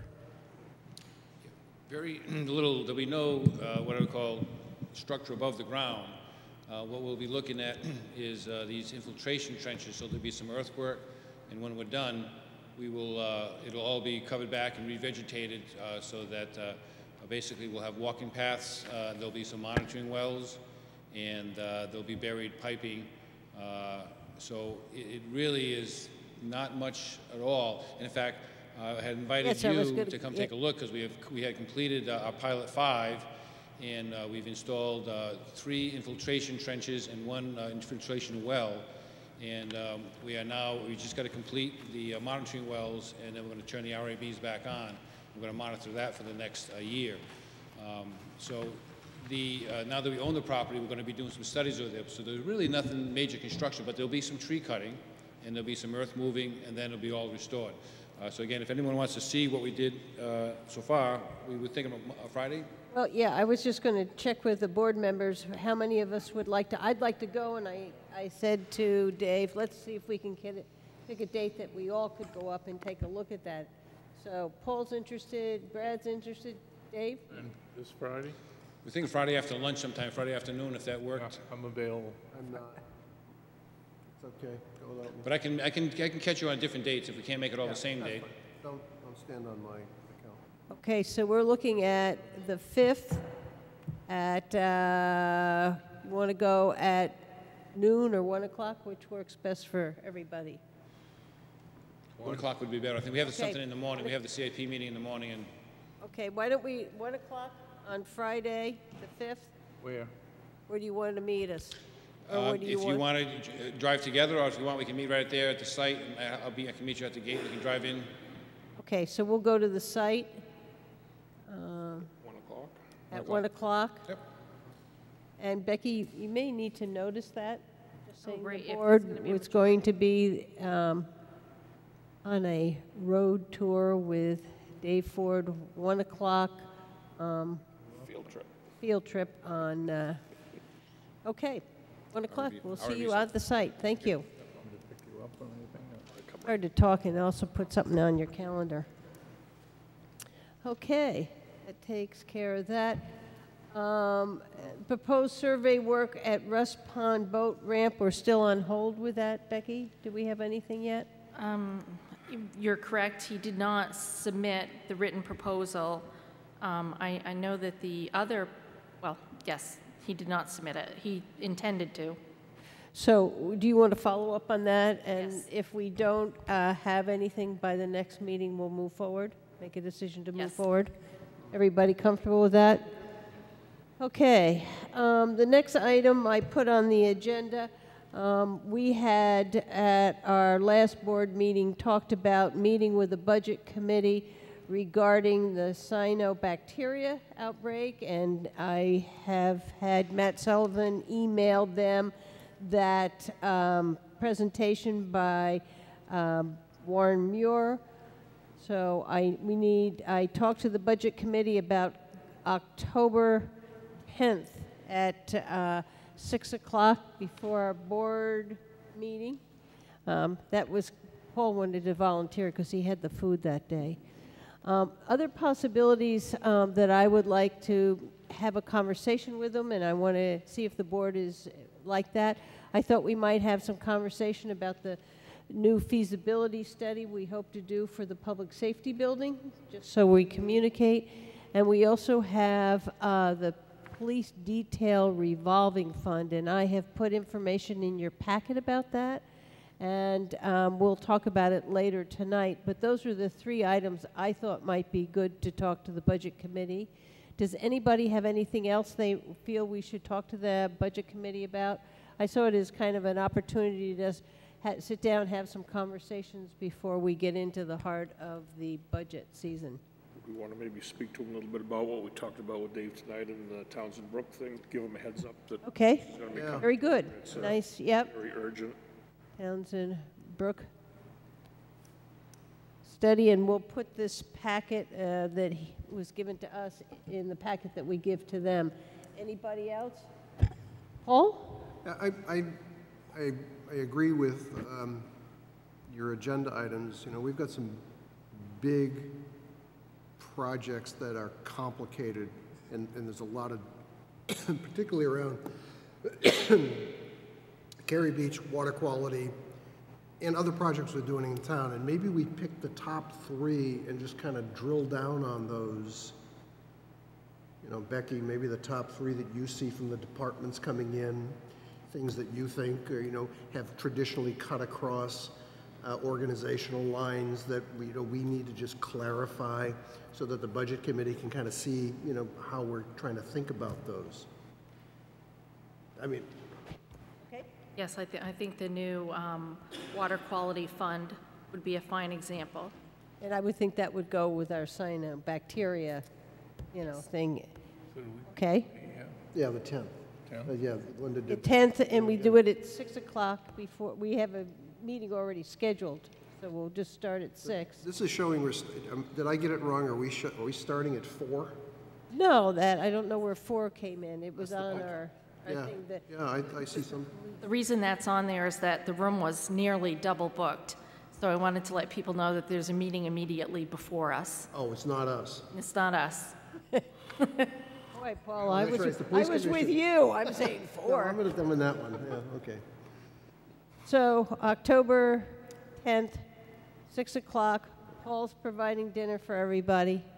And if that's agreed, okay, I guess we're in agreement. Next item is the education funding letter for the town of Peterborough. I did look at that. I am concerned about signing it. I do support the idea that I do not like the state passing costs down to the local government. Right. But I'm concerned, I can't tell where they're going with school funding. And we have, in the past, gotten not a good deal when we came to school funding. We were a donor town for a while, and they got rid of that. So I'm not quite sure where the direction and where this group is really going. I tried to find things out online. I didn't find much. So that's kind of where I am. Anybody else? There was a piece on, I think it was WMUR last evening, on this issue of school funding and how much per capita, or how much per student different towns across the state are providing. So clearly the lines of battle have been drawn, and I think it's probably fine to let them kind of sort that out initially, and we'll weigh in at a later time. Yeah, there was a Claremont case that made us become a donor town to the state fund, and that has been changed, and I just think we're better off not to get... Well, the numbers that were tossed around, several of us, including yourself, went to visit with the Governor Wentworth Regional School District, and this conversation came up, as you remember, about, per student funding, and it's a formula, and people are debating the data as to what the right answer is according to the formula. And I'm not clear. It's not clear to me that this is we shouldn't, personally, I don't think we should be in this one right now. We got other things we need to worry about in the town. I agree. Anybody else? Okay, we'll table that for good. Public safety building and possible need for further study. Town manager, you put that on? Yes, we have an upcoming meeting. I think it's next week. Pardon me. Calendar. And we were looking for a little bit of focus from the board as to what you would like us to do next, if you have an idea, or if you just want to give the task force free range. Yeah, Dave.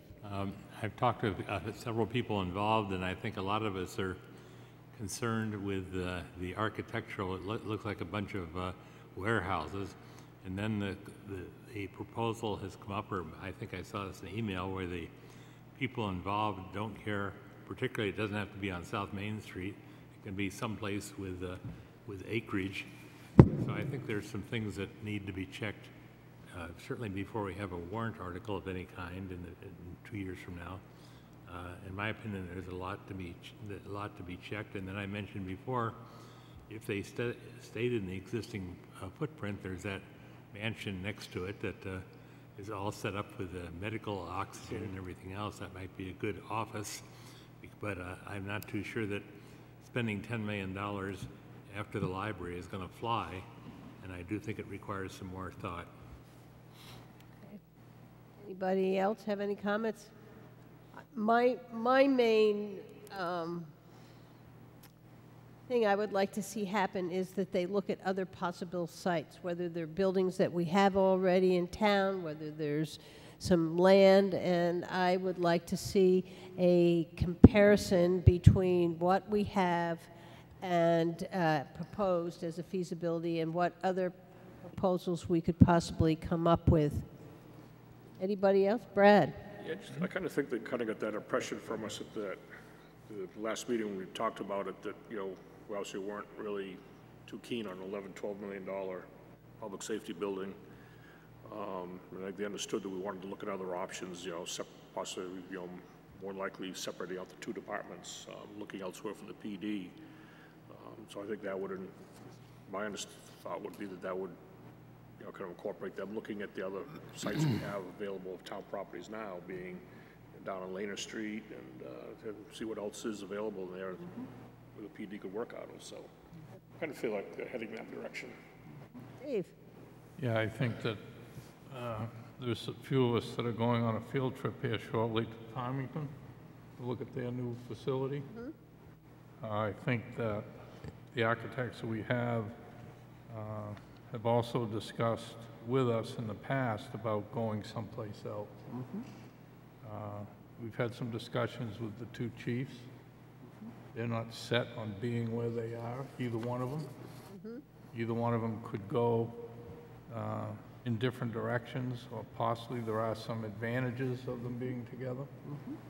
So I think what we need to do is to discuss that with the architects as far as telling them what we own, where it is, and they can give us options for the different pieces of property that we now own, including the one that we have now. I mean, the worst-case scenario, and from what I understand from the previous things that we've just done, is that renovations cost more than new, and I think that's true. But it doesn't mean that we couldn't tear down what we have there now and build something brand new on that site. The biggest issue is where do we put fire trucks? They're pretty big pieces of equipment to get undercover. These hoop garages only get so big. So, but, you know, the architects that we worked with, LaValle and them we've discussed that with them before, so they are aware, so I think it's a good company to stay with. They've also developed a library complex, so they're familiar with our town. So I think that the next meeting in October is going to be kind of important to give them an overview of what we really want from them this time. And I think it's a different location, or locations, and what they can do. Nobody's opposed to going apart, but there are some things that make sense for both departments to be together. But they don't have to be. That's, I think, what we came up with basically with the discussions we've had with the chiefs. So that's where I'm standing with it. And I will be at those meetings. Paul? Keying off Mr. Senecal's comment about a field trip, Chief Rondo reached out to the chief of the police department, maybe the fire department as well, in Farmington, because we've had folks come forward and say, gee, we see a facility in Farmington that was constructed for substantially less, different, whatever. So the chief has reached out and they've invited us to come down, have a field trip, thanks to the work that Mr. Senecal and the architect have done. We have the Lego blocks that appear to be what our fire department and police department need, and so there's going to be a comparison that will take place down there. The net is we're going to do some comparisons, and maybe we come out with a better product. And I think that's hats off to Chief Rondo and Chief Pinio for doing that. I think it's a smart thing to do. And he's invited members of the Budget Committee, and he's invited members of the Board of Selectmen, if you want to come down, go visit. So I think that's a good thing. Does that give you enough direction? Yes, thank you very much. The team will be meeting on Wednesday, October 10th at 2 p.m. And I'm not quite sure where we're going to be meeting because we had been meeting in the library. We'll have to pick a location. And Dave, you'll keep on reporting back to us on that. Thank you. Okay. The media policy, I think that is just to remind us. I don't think you have anything. All right. The policy on betterment petition, that's yours also. Becky? So we're working together with Planning and Public Works to try to come up with a policy and a procedure, most importantly, over when a petition is received to improve a road subject to betterment, how we proceed next. And it sounds like in the past we've done a windshield tour of the area and provided an estimate and not really relied on official engineering. This road that we have received a petition on is rather complicated. It's larger than any of the roads that we've ever done. It has several roads off it and cul-de-sacs, and it would be a major undertaking with many, many abutters, and some question about easements, rights-of-way, property lines. So our feeling is that potentially the petitioners would need to pay for some upfront design and engineering, and the project would probably have to go out to bid for an outside construction company because of the size of the project. And if I've missed anything, please. The selectmen get a copy of the draft letter too, which, okay, that spells everything out. So I think that, clearly we had a discussion that this is a big step up from the projects we've done past years. With Stonehenge was relatively simple. Westwood went pretty well, but that took a lot longer than we expected, and it turned out very nice. But so what we're proposing is, again, a potential to put these people on hold until we develop the policy and figure out how we should go forward. And I'm assuming what we have here is a memo that is going to be put into a letter to them, Yes. if the board approves that. Well, it's not only developed a policy that I think Dave is saying, Dave, correct me if I'm wrong, this is a big chunky project. So this is going to be something that will, if you insert this into your work plan, this is a big project in a work plan, so you have to make way for that as well, right? What I'm saying is I don't think we can absorb it. This year. In the. Yeah, right, in 19. We're looking at now bidding it out, so it'll be a road project that would bid out. So we think it needs a full year of engineering permitting and then construction in the following year. The question is, how do we go about that? In terms of the engineering costs, I'm getting a proposal from Underwood Engineers on what it would cost, and that's going to be significant. It's not going to be a cheap proposal. And I think, as Becky was saying, that's the first bite of the apple that the people of these roads have to decide they'll pay for that in betterment as we build it out. Because the town isn't going to pay for that design or survey or any of that work. Correct, but that's where it gets complicated. So would the betterment be a two-phase betterment? So the first piece, again, they don't have an association, so the town would still act as basically the broker. So we still pay for it, but they're going to end up paying for it when we finally find out the final cost, right? Because again, they're not going to come up front with $50,000. They have a hard time getting the money together to plow the road. Well, we're going to have to work on exactly how we're going to work that. I can't tell you that tonight. That's what I'm saying. That's what I'm saying. Basically, we need to delay and then kind of fall back and Well, the selectmen pursuant to law have to decide whether to hold a public hearing. And this is saying... And whether or not the project is scattered and premature. I think what we're saying to the board now is that the project is a bit too large for the town to absorb and that it would be scattered and premature. And up to them to bring the road up to standards, and then potentially the town could take it over by petition. But at this point, it's not to standard, so we cannot take it over. And I think that is our first response to them, and then we could work on a proposal where they could pay for it or get some kind of a cost estimate on what the engineering would be, or the design would be. What are we talking, design and engineering? Well, we certainly can assist them in getting an estimate for design, yes. Okay, so then maybe we should add that we could help them with the design. Yes. So how does the board feel? We've got a proposal in front of us, a letter. We have, I think there is, we're talking about it possibly taking 3 years because you'd have the design, then the betterment, and then you have the final coat. I think there was issues also where the layout of the road itself, we're not quite sure, which is a big issue. And I will say that there was Fieldstone who wanted the town to do that road, and we declined because of the layout of the road. Quite a number They of have serious issues. We wanted to get the land surveyor, and we wanted them to pay up front, and they couldn't get together to raise those funds, so it stayed a private road. And so this is the same policy we're doing here as we did there, so it makes sense to me. Where does the other members of the board have any issue? I think you should tell them that that's going to be their project at their expense, but once they have it all together, we'll review it and all the costs, and then we can vote on whether to put it in betterment. But there's not much we can do until they do a lot.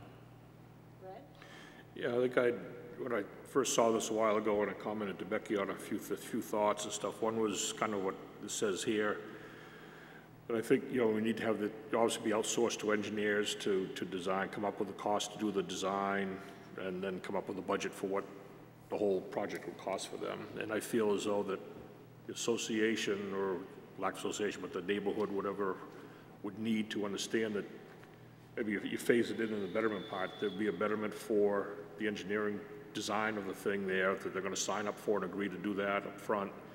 Then depending if they come in with a price tag that just blows them away and they say, no, we're not going to do it or whatever, they'll still be signed up and on the hook for the engineering design and stuff through the betterment process. And if they don't want to proceed, then it just dies right there. And, there will be a set of plans designed for it and stuff. But you know, or I think it still should go through the betterment process even for that phase of it too, and then possibly, you know, do a second betterment if they decide to proceed with the road improvement, and then, you know, approach it that way. Anybody down that end have any comments? Does that give both of you enough direction on where we're going? Okay. Thank you. Hairy dog. That's a big hairy dog. Okay. Oh, here we come.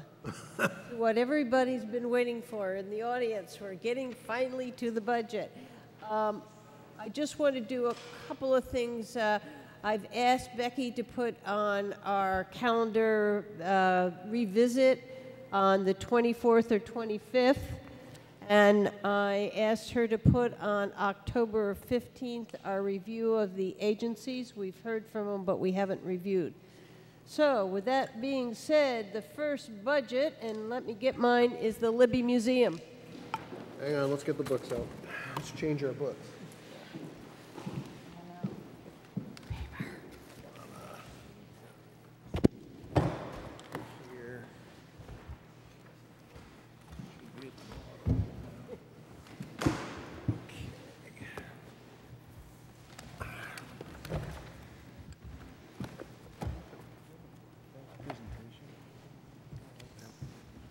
We'll go through it as I find it here. Becky, we once proposed that this be put in alphabetical order, but that doesn't make sense to anyone. I would far prefer to see it up on the screen and be paperless. Me too. Whoops. The problem with that is you can never go back and check it. And I check and go back to prior years. I did for this one. So is everybody Should have signed, we should make her pay for the paper. got their books? All right, we're going to start with the Libby Museum. We're going to start with the 100 series. Does anybody have any questions about the 100 series? I think we got a explanation for the increase in hours, which is what we have here. We did? It's not an increase in hours, it's an increase in weeks, correct? Oh, increase in weeks, sorry. Which does result in an increase of hours, so we're both correct. Yes, right. There is an increase. Where did we get that explanation? I do think. Okay. Go ahead. I do think the salary is very modest for what we're getting in way of return. A side comment. Okay.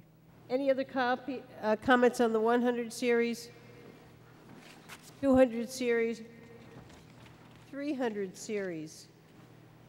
On the 300 series, there is an increase. Can you tell me what is the item that is causing that increase? In the outside services you're referring to? Correct. Right. It goes across several items, so I'll just run through them. Sure. Cleaning has increased by $210. We have changed providers. Okay. The previous provider wasn't able to cover it. It didn't previously include elevator inspection, which we're obliged to. That's another $200. Okay. The security and fire has increased by $76, and we didn't include drinking water under this line item before, and that's $150. Okay, so those are the changes. Okay. Yeah. Does anybody else have it? Just let me know if you do. 400 series? Question? Question? Yeah. Speak up. So in building maintenance, and I apologize, my first time. So $1,800 for painting and sign repair and things of that nature. Are there any other things that you observe or people observe that need to get fixed in that building? There's many. I'm actually trying to do a holding pattern with the worst. I'm not trying to lead the witness, but I'd like to hear what you think needs to get fixed as a high priority. Certainly, as I've got on here, the screen doors. What I've realized as well, just in the past days, but I'm willing to juggle it with the plaster and painting of the toilet and kitchen, is that the front vents there's 4 large front vents that have to be closed every year, and it's been several years since a technical report recommended permanent shutters be put on those during the winter months to reduce the moisture. And I'm hoping that I can actually squeeze that in by some... Is moisture a problem in the building? Huge. What happens with the moisture? Does it create anything? Damages the collection. Have you had any air quality assessments taken? We've had a moisture study in 2016. In this budget, is there money to remediate some of the issues that you found in air quality? One of the remediation issues was to put in better functioning fans that would run all year, and we did that last winter. We haven't run through a winter with them on yet, so we don't know how much it would remediate them. But the first recommendation was actually to put the shutters on the front vents. I have a question about the fans. These are up in the ceiling. I thought we talked about some fans blowing on the wall. The fans blowing on the walls were the ones that were tested out in order to reduce the moisture during the moisture monitoring. Okay. But the ones in the ceilings are the more permanent fix. The more permanent solution, yes. Okay. So yes, there are very big issues, but we're also looking at the potential restoration of the whole building, which is what will be required if you hope to have any exhibit items left after 50 years or less, because they're getting severely damaged. Any other questions? All right, we'll go on to the 500 series.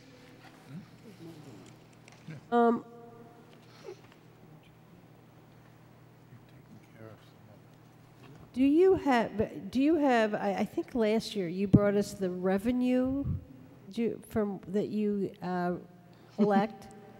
Yes. Yes. Do you want to You don't have it off the top of your head. That's okay. Other year you explained the revenue, and I just didn't see it this year. It's modest. Maybe. What is your entrance fee? It's modest.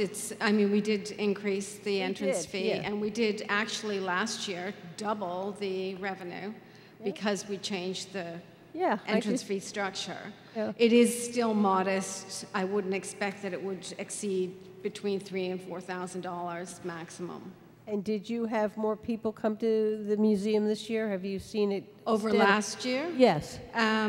We aren't quite finished yet because we still have this weekend. Yeah. But we've hit just over what we had last year. Okay. But that was, of course, 1,200 more than the previous year. So we've been able to maintain that level. So just, if you could, please, for the public, how many visitors do you think you'll have this year? Just over 3,000. Good for you. Thank you. Okay. 600 series. 800 series. Alrighty, and we have a capital request for a repair of the wall. The waterfront retaining wall, I think is what I would call it. Yes. Yes, you're familiar with the retaining wall, I'm sure. Question on that? Yep. Did you, and I don't know, so I'll ask. Did somebody fallen off that wall, or that wall broke? Did somebody fall off because of the wall breaking? You know? The wall is broken. Oh yeah, I've seen it. It's not, but a child fell during the wedding that we hosted. You remember that you approved the wedding, but it was bound to happen. They're very uneven paving stones if anyone walks on them.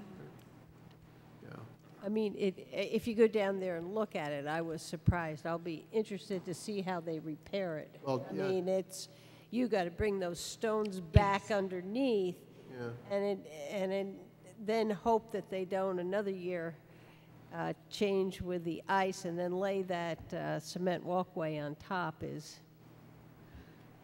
The debate is actually whether, and we discussed this with the barge company because we require someone with a barge to clear the stones out of the water that have eroded into the water. Yep. Whether we actually replace the walkway. Yeah. We also have that huge problem with the geese, and that's why we've included some supplementary funding for putting low juniper bushes, because they won't cross bushes onto the grass, because during August it's unusable because of the geese. Well, that, you know, Good that- solution. Yeah. That wall from the water looking into it, and I boat in that area, there are, you know, for the benefit of the board, there are very thick, flat granite blocks, not, you know, thick, 1.5 to 2-inch thick blocks being supported by boulders, little teeny weeny boulders. Just, they look like, you know, maybe somebody jacked them up, stuffed them in there. That's how The wall is definitely in need of repair, grouting, and things of that nature, so. I think that's how they used to always do it, wasn't it? Yeah, probably. Certainly goes back to the photos from Dr. Libby's time. Yeah. Does anybody have any questions or concerns about this project? I think it's well overdue. Yeah, we definitely need it, so it's, I think the techniques they use out there now, I mean, we talked earlier about this, and, you know, we figured that was probably put in back in the 30s or 40s or something like that, and it's gone, I mean, till now, so I think with the newer technique, stuff like that, none of us sitting here will have to worry about that again, so. Okay. Are there any other questions? So 3,000 visitors, you said? Thank you for a good job as curator. Thank you very much. I've enjoyed it immensely. It's great fun. And our loop, by the way, from downtown Wolfeboro, I can't help but mention this because it's been brilliant collaboration with the New Hampshire Boat Museum and the Wright Museum and the Trolley. And we'll be doing that again next year, including weaving it into the kids' camp, the Lake Discovery Camp that is done with the Boat Museum partially at the Libby, and we'll be bringing the kids over by boat. Did some people use that this summer, do that, the loop here? Yes. It was fairly popular, good. Yeah. We did get rained out on occasion, but there's not a lot we could do. And it was wildly popular with me. So I would encourage you to go. It was terrific. Okay, thank you very much. Thank you very much. Okay, I think this is the other budget that everybody's been waiting for. We're going to go to the executive budget. We have some people in the audience who want to speak to different line items, and when we get there, I will point that out. The 100 series. Hang on a minute. It's the first that you have in your book. No, I'm pulling my book back, thanks. Make it easier when it gets full.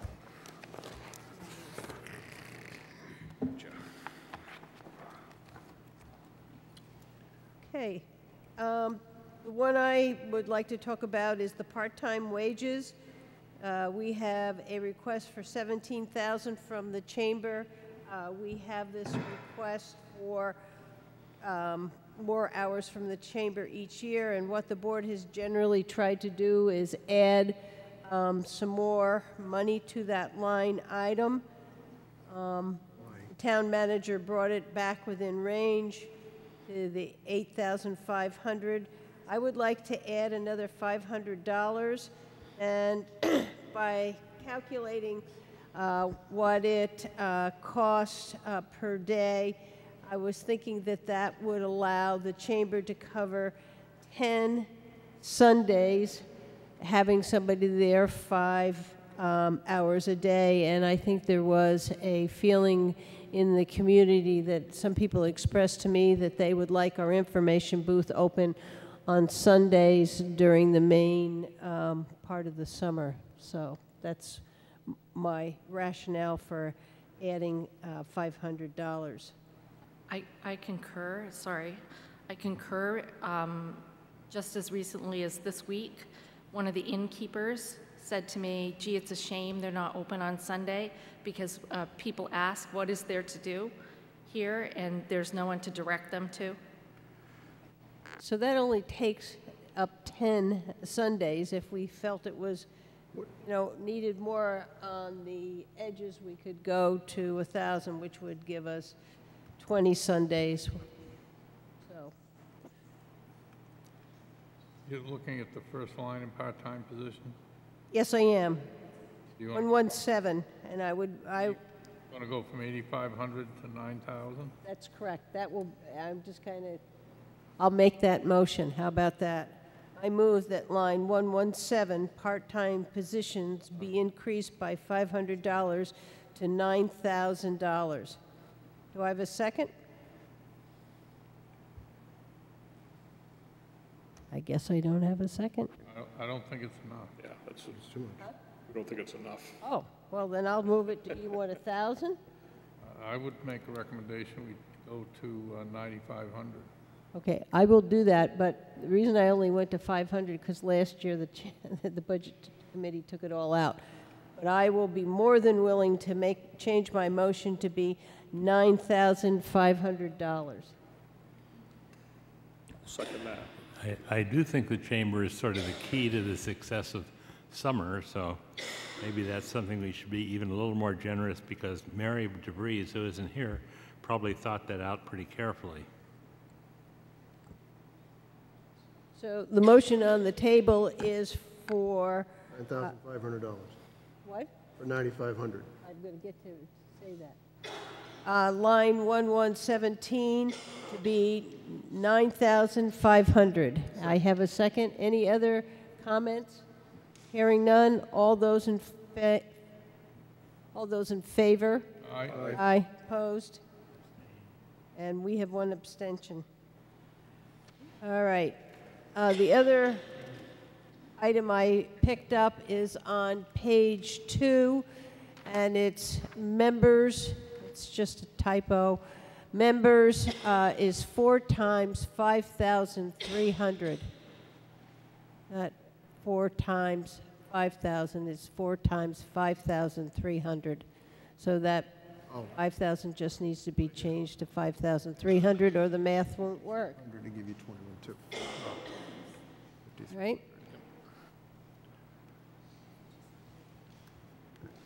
200 series. 300 series. I have a question on the 300 series, and it is line 381. And if I go back to the request from cable television, I thought it was for Wolfeboro franchise fees. I think that's what we give them part of. They were asking for $102,800. And they were going to get the other money through the other underwriting DVD sales. So I think that I'm going to make a motion that that figure should be $102,800. Madam Chairman, before we do that, if your motion's on the table, I'll wait. Do I have a second? I'll second that. Second it. Paul, do you have discussion? Yeah, just a question, why was it proposed to 115? Yeah, I think it is an error. Take a look It's a at boo-boo, okay. look at your backup information. There's a backup piece of paper that came, Yeah, 102. budget request from community television. So I was unclear whether or not we subsidized them to the full amount or whether there was tax impact. So I appreciate you making that alteration. Thank you. Yeah, it's right to whatever the Wolfeboro franchise fees. Yeah, Thank you. Just to confirm, we had our last cable Wolfeboro Community TV meeting. We put our budget together, requesting the 102.8, and you're right, because if you look over at the decrease line too, it's the $2,800 over last year. So that's what we came up with at our meeting last week, was it, or the week before? Last week, I think, and we're very pleased with that. So. All right, motion's on the table. All those in favor? Aye. Aye. Opposed? All righty. 400 series? 500 series? 600 series? in the 700 series, I think we have somebody here from the Wolfeboro Milfoil Committee who'd like to speak to this item.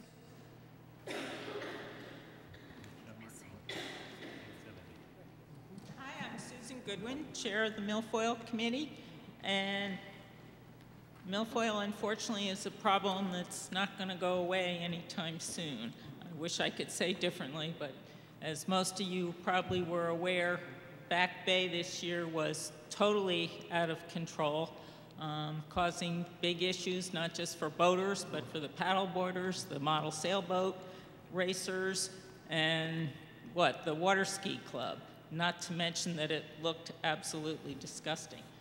We did do a chemical treatment on September 12th, the first treatment we've done in 2 years, and we're hoping it'll be the magic bullet. But that said, we're requesting a total of $39,150 for next year, the majority of which is for another chemical treatment, which we desperately hope we won't need to do. But unfortunately, with milfoil, we won't know how effective this year's treatment was until late June, maybe early July, when we see how it's growing. So we need the funds to treat if we have to treat. What is new this year in our budget request is we're asking for $10,400 to help with the control of milfoil in Lake Wentworth and Crescent Lake. In the past, the Wentworth Watershed Association, and before that, the Lake Wentworth Association bore the costs of the treatment, which averaged about $10,000 a year for, I don't know how many years they've been doing it, 12, 13, maybe more than that, 20. I stand corrected. Not to mention they have a very dedicated, hardworking volunteer dive team that's out there every Saturday all summer. So we feel it's only fair to help them cover their costs. Where was I going with this? Oh, because our charge is to control milfoil in all of Wolfeboro's water bodies, and certainly Lake Wentworth and Crescent Lake are a part of that. So that's an extra $10,400. Then we have $3,000 for the Lake Coast funding at the boat ramps, and there's $750, which is Wolfeboro's share for the milfoil joint board with Tufton Borough. So we hope you'll honor our request and help us keep fighting this nasty stuff. I have one question on the. We have $25,000 for the fall chemical treatment. If by any chance you didn't need to do that, would you want to add for the fall chemical treatment or hand pulling of Back Bay? Should we add those words to that? Sure. Okay. Yeah, because, I mean, if we don't need to do a chemical treatment, we probably will need hand pulling. Okay, I will get that inserted.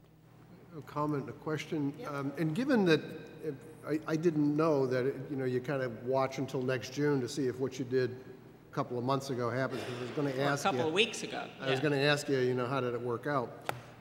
So I don't know. Is there a multi-year funding mechanism that we need to think about for this type of activity, so that we can salt away money and have it as a multi-year funding thing, appropriation? And number two, just for maybe future, but we're $40,000 in for milfoil. No idea what we're going to be spending for other ways to keep our waters clean. And at some point, it might not be a bad idea to put all that together and look at the amount of investment that we are making just to keep up. And then ask ourselves the question, what kind of investment is necessary to get ahead of it? And that's a two-part thing, and I know people will think I'm nuts out there for doing it, but you always have enough money to fix it when it's broken.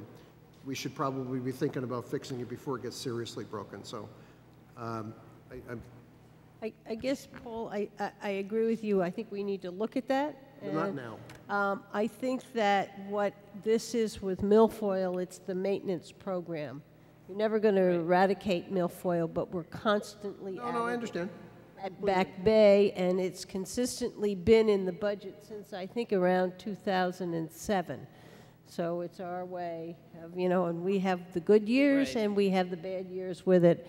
And I think the other thing with Wentworth feeds into Back Bay, and so we're starting upstream, and so that's why it seems like it's important that we add the Wentworth Watershed Association costs in here. Anybody else have any issues? Thank you very much. Thank you. Okay. Economic development, we're slowly getting through this. It's way in the back. Yeah, I think it is way in the bottom. Red tab,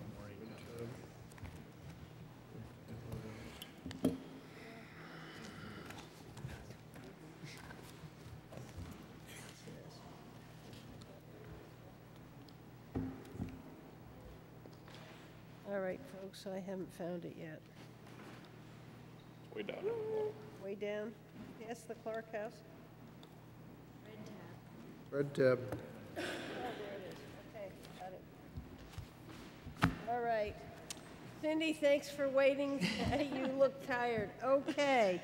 Good evening. My name is Cindy Patton. I am the chairman of the Economic Development Committee. And what I'll do is go through the lines, and That's if fine. they have any questions, they will ask you. I just want to ask a question Sure. before we get Okay. started. So I noticed on a couple of the other requests that when there's either a salary increase or a salary decrease, that isn't, those changes aren't carried into the other line items. So even if you reduce the part-time wages in one category, then it's going to reduce the payroll taxes also? Is that just a housekeeping thing? Yes, that- once Okay. she'll go through, and then the computer will do Okay. all that calculation Okay. for us. But All good right. question. Okay. All right, 100 series. Reason so little has been spent is we didn't have a secretary for a while. That's correct. And so we were actually 2.5 months without support staff as far as minutes and mailings. So we've decided to, our department request was to reduce it slightly. Okay, 300 series. I would only speak to consultants, if I may. Sure. There was a lengthy list of economic development activities that I included that's a draft from the master plan revision. Okay. And I was thinking to myself, I just threw a FirstNet meeting, and there were some expenses involved with that, light refreshments, meeting space, that sort of stuff. And if you have specific activities that you're looking for the town manager to engage in, it's hard to do that without some sort of a resource. It doesn't have to be the number that I plugged in, but that was the number that had been used most recently. And so I would hope you would take a look at that. Would you, I'm thinking more for going on to the budget committee, maybe we should list some possible examples of where we would spend that. I think you've got a better chance to get it to stay in. Yeah, Is that and okay with you? Yeah, that's fine with me. Some of that is going to be fueled by what the outcome is from the master plan, because ultimately the economic chapter of that master plan will be what our work plan becomes. So if that means, for instance, there was a FirstNet meeting the other day, which I wasn't able to attend, but there will be some infrastructure issues that we're going to be addressing, and I would think we would have to consult with some people who have a specialty in certain fields. We're doing testing right now for broadband, where that's going to come up for the mobility fund. And so there may be a need for a consultant to write a grant for that. It's above my technical expertise. I am not a techie person. Broadband is not my thing. I know what button to push, and that's enough. And so we're hoping to engage in that. We've been begging, borrowing from everyone to get free phones. So again, my only point is that it's hard to perform economic development if you don't have a little pool of assets to work with. Board members, any issues? I just have since I've never done this before, so let's assume that the work plan, from the master plan comes out. Right. So, my understanding of the way appropriations work, you only can spend money that you've had appropriated. So would this be for a supplemental funding, or would you take the $6,000 that you do to build a community calendar and use it for other things? How does this work? You mean the outside services? Yeah, the 600. I think the 380. I think we were talking about. These the are actually consultant. two separate items. Yeah. There's the appropriation of $750 for consultants. $750? Yeah. I know. Yeah. Oh, okay. Yeah. So your entire work plan is leveraged on $750 of funding? You have to have $1 in there. We have to put a value in there. No, there's a whole lot of advertisements and other things that are going on in here. That just was a line item that Becky is asking for to have Thank some you. funds I understand. to spend. Okay. Any other comments in the 300 series? 500 series?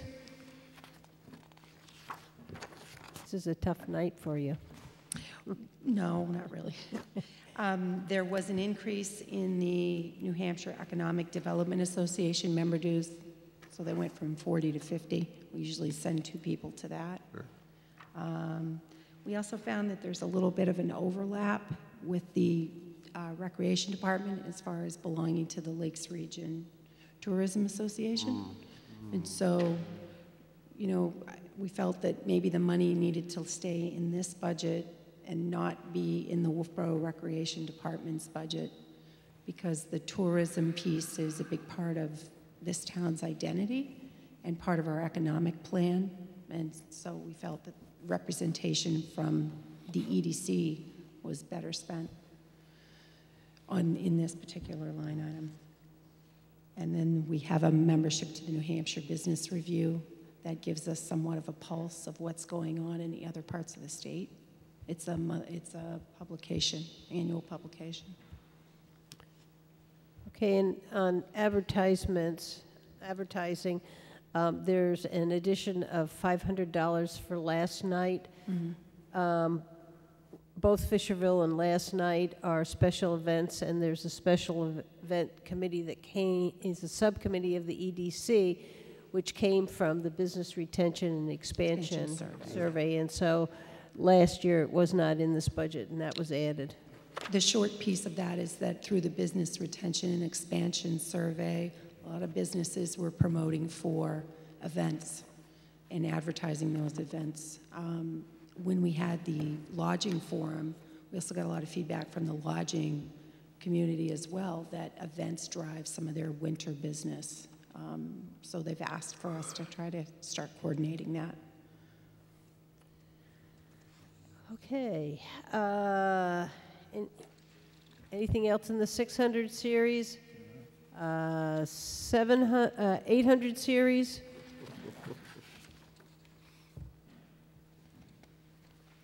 We didn't use all the travel money. We felt $100 was probably more appropriate than $150. The town manager, you moved that up to 150? I apologize. Which line? Travel? We're on 810. 810, travel and meetings. They had 150 approved in 2017. They had 250 in 18. They spent nothing. There was some meeting that you wanted the town manager to attend in May. I can't recall. Yeah. Denise actually had brought that up from WEDCO. Yeah, I don't remember what the name of the meeting is. If that's the case, we need to list it. Yes. We have justification for that extra $50 since nothing's been spent. That's a prime item to get cut. I'll get a cost estimate. I couldn't remember the name of the meeting. Yeah, so no, we talked about it a lot. Someone could help me. There was a lot of talking going on there. Thank you. Okay. I think that does it. Okay. Any other questions? Thank you for your Thanks, consideration. Cindy. Thanks a bunch. All righty. Last budget, town manager. Where's that one? Is it up towards the front? Yeah. I apologize. There we go. That would be good. Yeah, there we go. Are you all set? Okay. Ready. Hang on. I feel I'm all thumbs. So basically, after having come here, I realize that I'm working quite a lot, many, many hours. And I feel as though there are many more hours to go. And so I did attempt to restore funding, not to usurp your authority in any way, but try to restore funding for myself, and then later on you will also see for the finance director at a level funding from the previous town manager. I would like to take that number 13 salary, supervisory salaries, and I would like to put it on the revisit. I'd like the board to go into non-public at some point and review our contract with her and get a consensus from the board before we move that item forward. Yep. Is the board in agreement with that? Yep. Sure. Okay.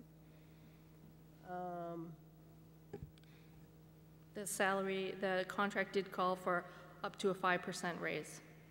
That's what we need to go and we need to go in and talk about it because we spent a lot of time discussing it before you were hired. So we need to go back and do that, and I think it's better we do it non-public. Okay.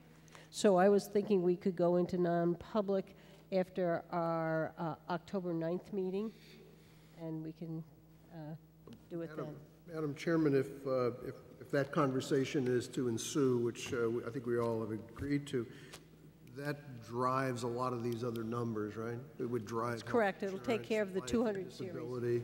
Yep. So, maybe these other numbers get tabled and the whole bucket goes into non-public? Yeah. Everything? Yes. All those things related to that line item will be tabled. Right. Okay? Got it. All right. So we're not going to go over the 200 series. Right. And we'll start with the 300 series. All right. 300, 311. Again, we've got $1,000 for consultant, and I would like listed some ideas of what you're going to use that money for. Right. Absolutely. Okay. Anybody else have any comments or questions? No, definitely need the documentation there to back it up. Yeah, right. 400?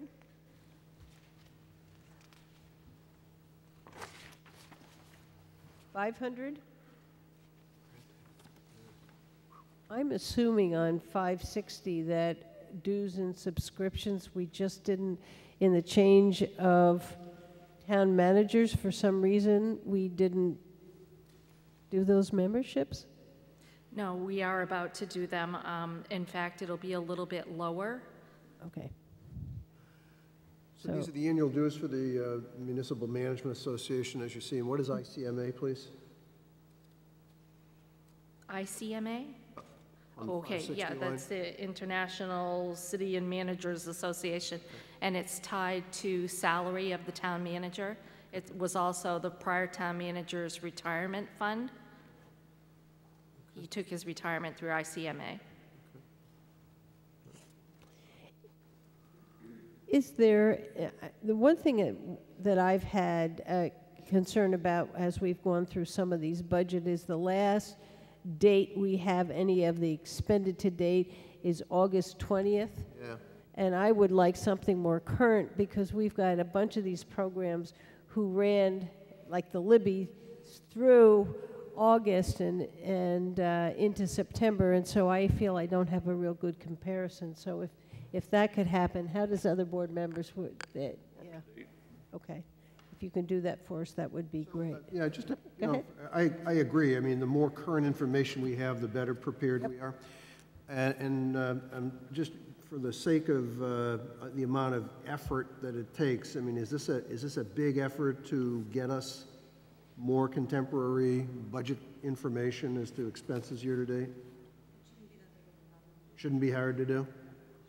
I think as an alternative, you know, if it is impossible or hard to do, the alternative would be ask our finance director to flag the ones that are going to go over budget by some percent in your judgment. But if you say it's okay to get us closer to more past August 20th, I'm kind of with Linda on that one. I think close as we get would be better served. You usually just push a button and it automatically populates, but these days we just don't know. Okay. We will attempt, make our best effort. Thank you. That would be great. Yep, got it. Okay, 600 series. 800 series.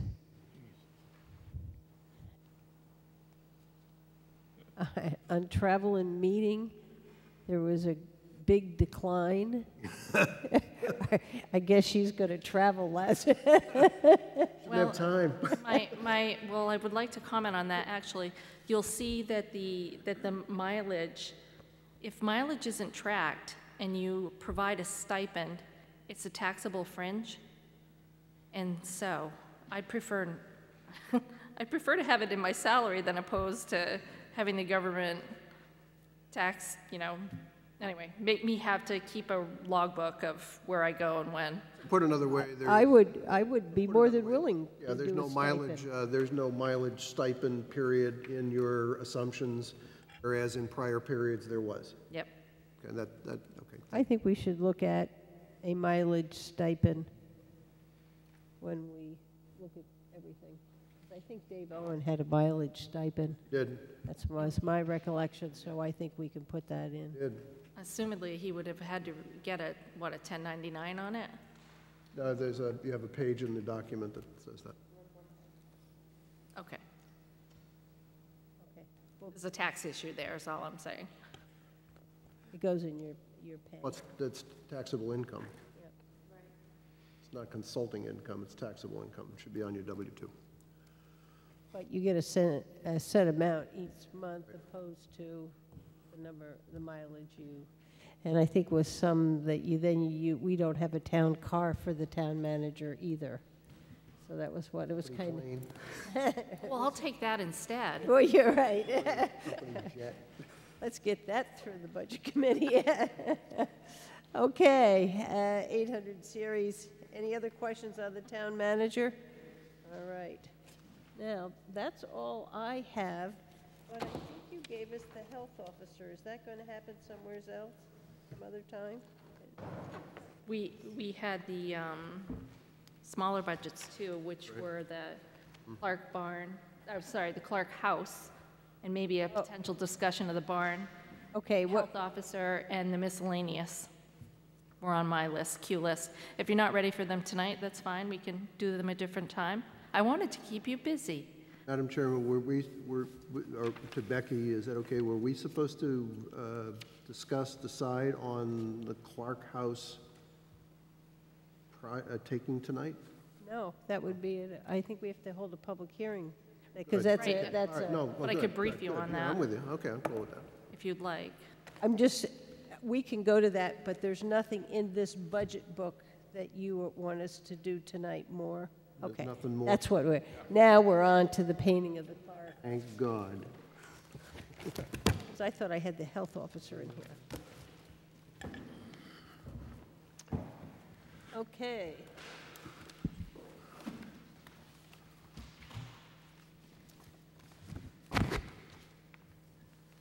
Do you want to update us on the barn?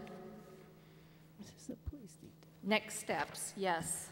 So earlier this year, I was given a stack of leases because the Clark House complex has multiple leases, and it was a request of the Historical Society that we consolidate them all into one lease, which I agree makes sense, but will be very time-consuming.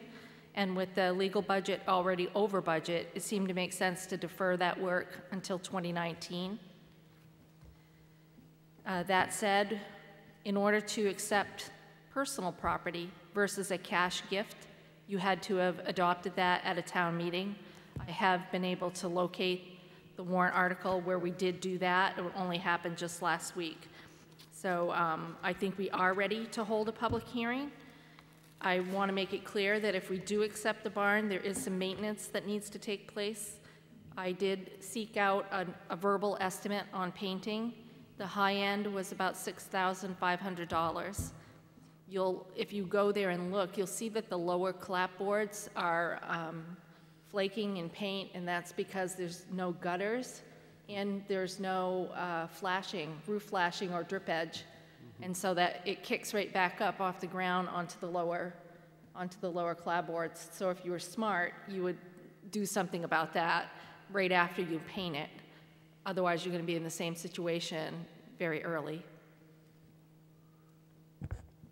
So is there an ongoing cost estimate, and there's an organization that we are going to ask to take on this responsibility?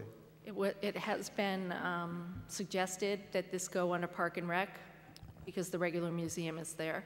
And is this going to be a separate budget in our budget, or are we going to add all the costs for electricity and all the other estimates in under the Clark House? I had envisioned that it would go under the Clark House as it is an entire complex, and they do want to put it under one lease. Okay, so then we should change it from the Clark House to the Clark Complex. Yeah, thank you for that. I think I'm in a different tack that says, how much is this going to be incrementally to the taxpayer to carry this and the support of it, whatever we're taking on? Is this going to require more, resources? Is it going to require more monthly operating expense? Whatever that is, we should probably know that. And then where we put it is I think just an appropriate call on behalf of the board, and our chairman has given us some guidance. Yes, yes, and yes. As we add things to Park and Rec, you'll see that we've proposed another part-time person this year for things like the Bridge Falls Path, potentially the marsh. I'm sorry, I don't get the right name of that. Ellis Marsh? Dave, what's the name of the marsh? Ellis Marsh over by the one you went to? Ellie's Walk. There it is. Ellie's Walk? Ryfield Marsh. Okay, there it is. Ryfield Marsh. And so as we add tasks and duties to Park and Rec, we have to keep in mind that there will be a need for additional manpower. I don't know the cost at this point. I don't know. I think it is something that the Historical Society and the town kind of partnered with. I will say it was probably one of my first mistakes as a Board of Selectmen that we approved that. You got to admit it when you were wrong.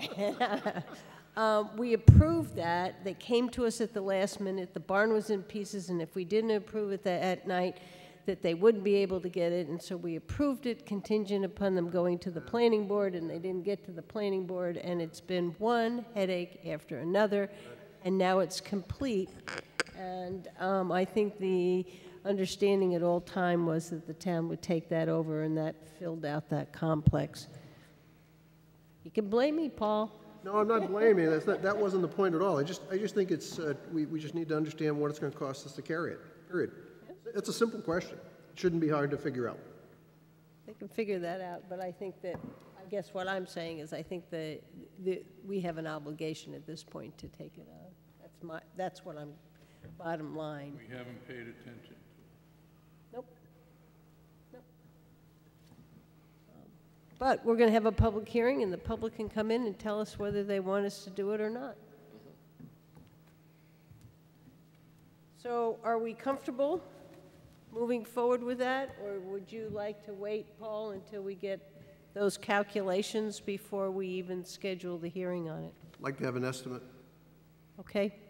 When you get an estimate and you can get it out to the board, then we can look at moving forward with a public hearing.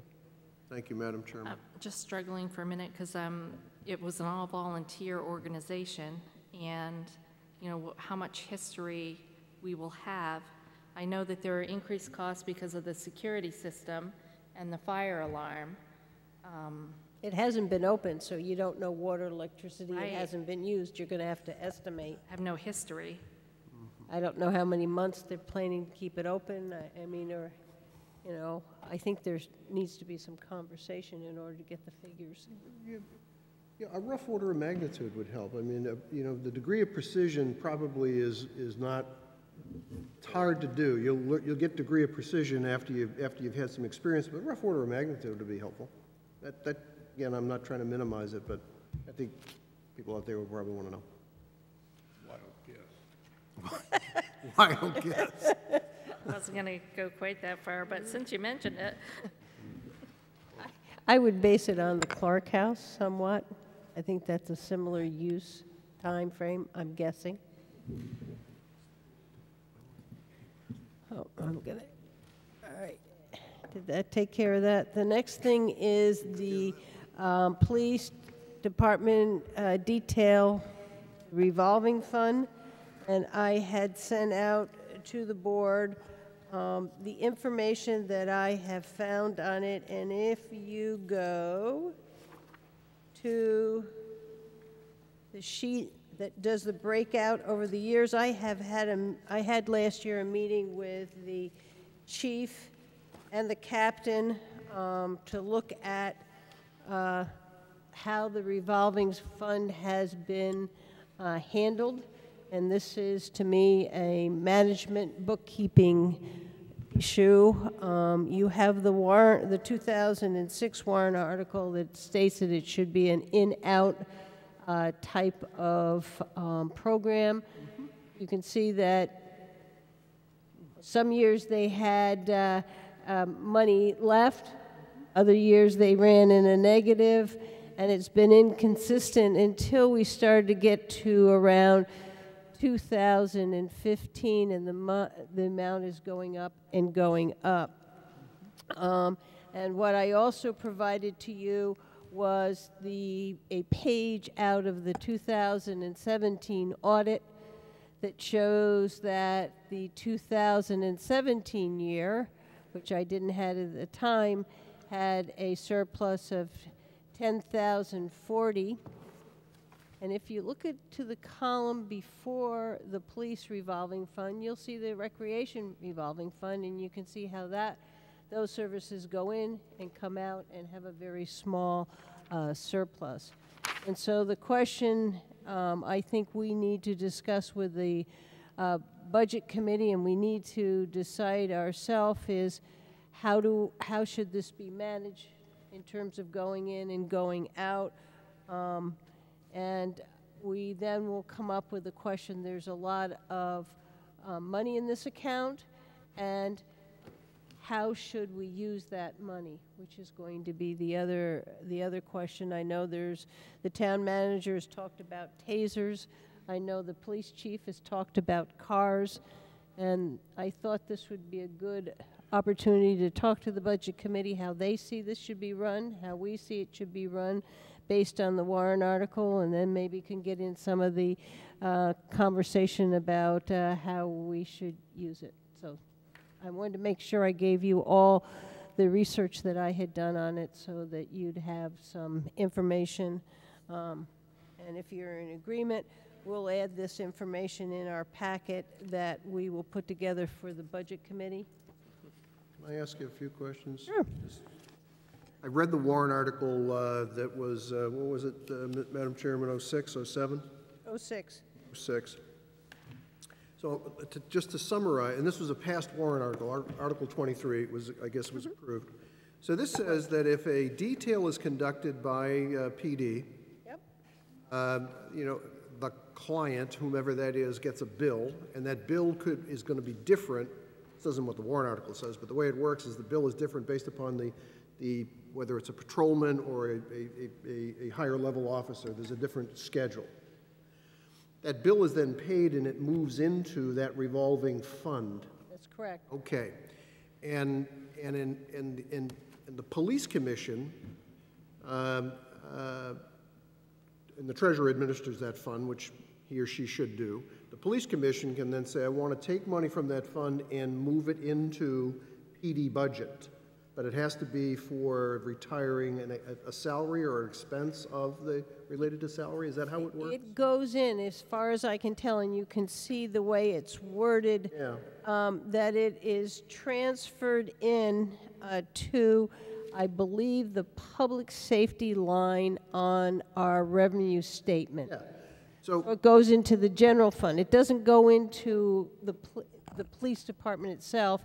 It just is our revenue that's offsetting the taxes. Sure. And so what you're doing is really paying back the taxpayer for the use of the patrolman, car, administration, and gas, et cetera. So then the question, I think what you've done the research on is, well, the question is, and maybe our finance department can help, what is the, you know, what's the financial walk? How does that work financially? You know, how does the money move from one fund to another? Okay, what's the, maybe not now, but that would be the question. And then the next question is, so there is a cost to provide the service, a fully assigned cost, which we need to know. That fully assigned cost covers, hopefully, covers the revenue that we receive, and there's an increment of surplus in there. There shouldn't be an increment of surplus. Okay, well, that's where I'd like to know. Is there that increment of surplus in there? And if there is, what happens to it? If there's not, then we're cool. The fund wasn't designed to have a surplus to be used in a different manner. As I recall. Dave Senecal, what do you recall? Yeah. That's what I recall. Yeah, so that was the way it was set up. The way the article reads, it's that way. Well, it's also, I think the way this book reads is we're not supposed to be creating surpluses inside the mechanism of the organization. That's correct. What I So would we're running an electric fund or a water fund, which we use, and then use that for capital expansion. What I would add is that not all officers make the same rate of pay. And so if the chief does a detail, it's at one, the expense to the town is at one rate. And if a patrolman does the detail, the expense to the town is at another rate. Right. And you're right. In theory, the finance department should be tracking that to the penny and reimbursing to the penny. But instead, I think what they did was assume all the officers were making the same expense rate. And so a tiny bit of and you can see, could occur. Tiny bit of surplus would occur. However, when they changed the detail rate and increased it, then a lot more revenue started to come in. We don't know that that's the case. It looks like to me, I mean, I can't believe that in 2006, the difference in the rate produced $16,100. It just doesn't compute for me. Nor $10,000 this year. Yeah, right. Something else is going on. Right.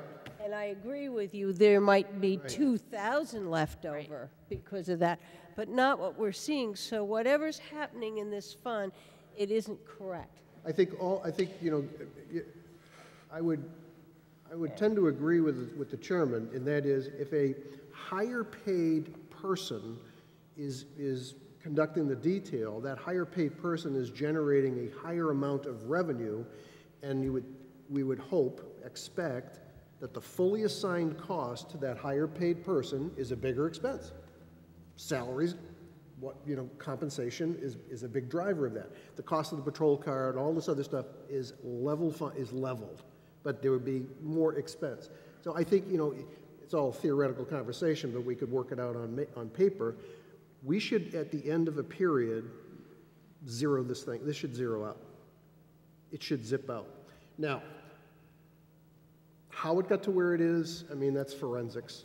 But we need to sort through to make sure that everybody's kept whole, and we're not doing, which we're not. We're not making boo-boos or something here. That's all. Sure, come on up. Yep. Well, just let Dave say something, then I'll get it over to you. if you look at these detail rates, 2017, they changed. In 2017, from these numbers, was 67, now 71. So there is a differential here starting in 2017. So stuff before that Could have been the one that started creeping up. Yeah, I just can't. I don't know, but. Yeah, I can't. There's a sizable amount of money in there. Yeah. Cookout. Cookout, yeah. Cookout.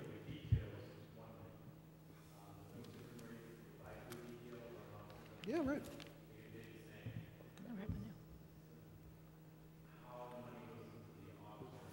Can I be super clear about this? So, the detail rate is $62, correct? Okay. Oh, I see where it Right. Yeah. figured it out. How much of that does the officer get Yeah, see, I figured it out. right here. It's right here. every time? It's flat. Okay, all right, so I was unclear. So, Thank you for clarifying that. thank you. Yeah. Doesn't take long to compound that. There you go. So even a patrolman makes $50? Yes. Okay. Yeah. The budget committee quizzed me on that, and I probably gave them poor advice. It's okay. Yeah. I think they were saying that they wanted all of them to get the same rate. And so apparently that's the case. We've already done that. And I'm the other, very other happy. calculations. This is why we're going to get together with them. I think this is a smart idea. This I is think so. because we just got to thrash this thing out. I mean, we'll figure it Yeah, out. your other calculations is your retirement, social security, all that good stuff. And then you have a vehicle charge and an admin charge. And that's probably your extra, depending on where that goes after the fact. And all that needs to go back to the general fund, and it's not all getting back based on this to the general fund, and we need to straighten that part out. And then we need to decide what we do with the money that's in it, and I think those are two good conversations to have. Did Sherry, I saw somewhere in your correspondence, did you reach out to Sherry, or did we get anything from Sherry? No, I didn't. What I was asking for from Sherry, and she said she was going to look into it, as I wanted to know, okay, the officer is $52, he gets that. What is the calculation for administration? What's the calculation for the car to get me to the 71? And that we don't have, and that would be helpful if we had that, because that would tell us all the elements of that $71. I can get you that. Thank you. That would be helpful. Yeah. Before we meet with the budget committee, that'd be real helpful. Yeah, I'll get you that. Thank you. Yeah, I guess, same thing. So in parlance, it would be, what is the fully assigned costs for a different level of officer when a person does a detail? Same. Then the revenue is different, right? The revenue we get, yes it is. It's different because do we charge a higher amount of revenue if you do a detail? We charge the client. Same amount. Same amount. It's a fixed amount. Yeah, that's what he's saying. It's fixed. Yeah, If- details are That's what he fixed. got up to say. Can't work. I don't understand how you're generating a surplus. I don't either. I'm I baffled. think we got to straighten out the books, and then we need to learn how to, what we do with the money you have and decide on that. Thank you. But I'll get you that. Okay, thank you very much. Paid the same amount. Okay. I think, Can I ask one more question? So the chief Sure. gets paid the same amount. If Chief Rondo does a detail, he gets paid the same amount yep. as a patrolman. Yes. Totally don't get it now. I don't get it. We'll figure it out. Okay, it's late. Let's see if we can get going here. Committee reports. Dave, do you have any committee I reports? went to the groundbreaking with the shovel, and I've been working on the town roads. Okay. I'll go down to Paul. Oh, What did you do? Anything? I nothing. I wasn't doing anything. Okay. Energy Oh, Committee meeting. Dave Senical. Yeah, It's too late, right, Paul? Too late. Well, I went to the AFSCME and Police Department union, went to FirstNet, some of the other selectmen. Library, same thing with David. I did 2 committee meetings, one with town properties and the other with land resources. And then I also did the Chili Fest. Oh, yeah. How was that? That was fun. But you didn't win, though. No, I didn't. Brad? Let's see, I had last week we had a Wolfeboro Community TV meeting. We pretty much worked on our budget and discussions there. Last night we had a planning board meeting, which was pretty much a work session. Went through a lot of information last night there. Last week we had a master plan, transportation, public infrastructure meeting. And we also had, last week we had a Libby Museum Building Committee meeting, which is I think we got some good work done. Becky was there and stuff. We came up with some direction to give to our architect for the feasibility study. We kind of ran a problem with the mezzanine there, with headroom and stuff meeting ADA requirements. So we came up with the idea of directing the architect to explore going down, because we're having an issue with the floor in there too and stuff of putting a foundation under the building, which would cure a lot of problems. It would cure our floor problem, it would cure our moisture problem. Gives us opportunity to put climate control in the building, which was, as Alana was talking about tonight, and we'd be able to save or extend the life of our older exhibits in there quite a bit. So I think there's a lot of possibilities to come out of that. So we came up with that idea there to direct our feasibility study towards that. So. Sounds good. I attended a railroad station meeting, and I was able to contact Chris Williams, who's working on the Libby, and he's going to come and talk to the committee about possible ways to renovate the railroad station. I had a special event last night meeting. I attended 2 master plan meetings, one on community facilities and one on infrastructure. I was at the groundbreaking with the other 4 selectmen. And I was at the First Net meeting.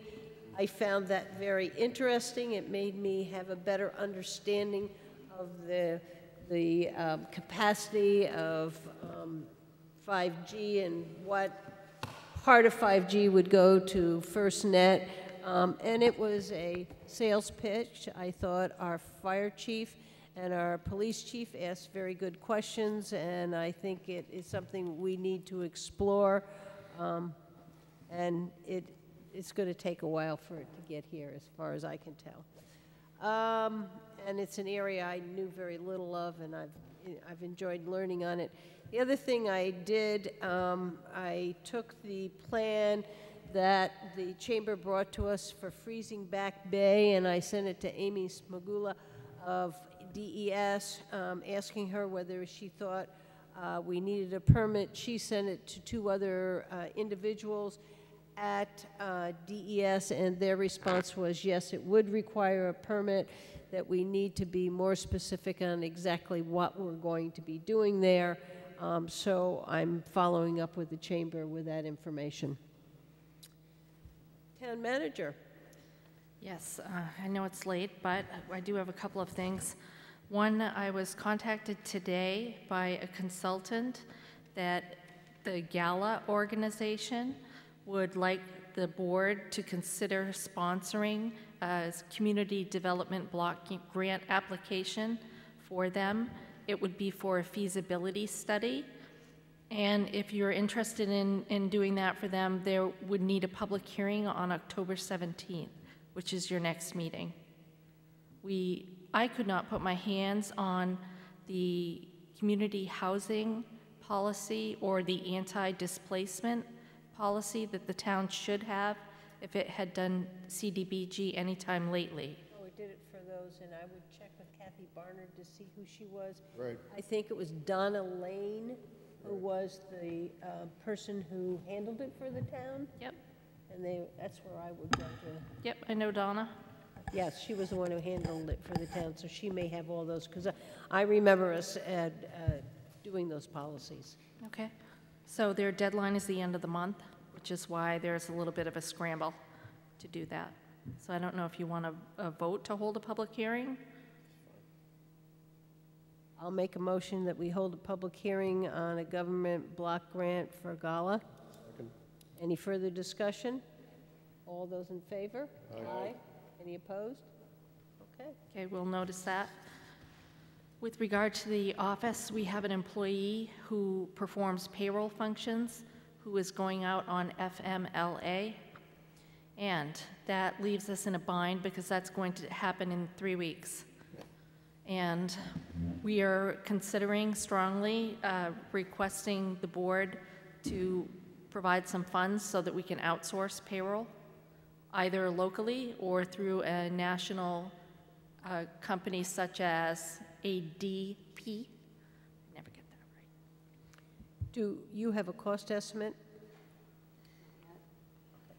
Our company, one of my companies I'm involved with is ADP with, I think, 200 employees. And I could give you the person in California to talk to. They also do health benefits, payroll, and it's pretty seamless. They have to pay a fee, but I have no idea what the fee is. So if you call me, I'll put you in touch with the person. I'll have Deb do that. This isn't, are you talking about this just being for the 8 weeks? They're going to be out. I think we're looking at something a little larger. And so we'll need the coverage and what it would cost us to the end of the year and what you would be proposing to put in the 2019 budget. My experience is the time that it takes doing the setup generally justifies holding them doing it for the remainder of the year.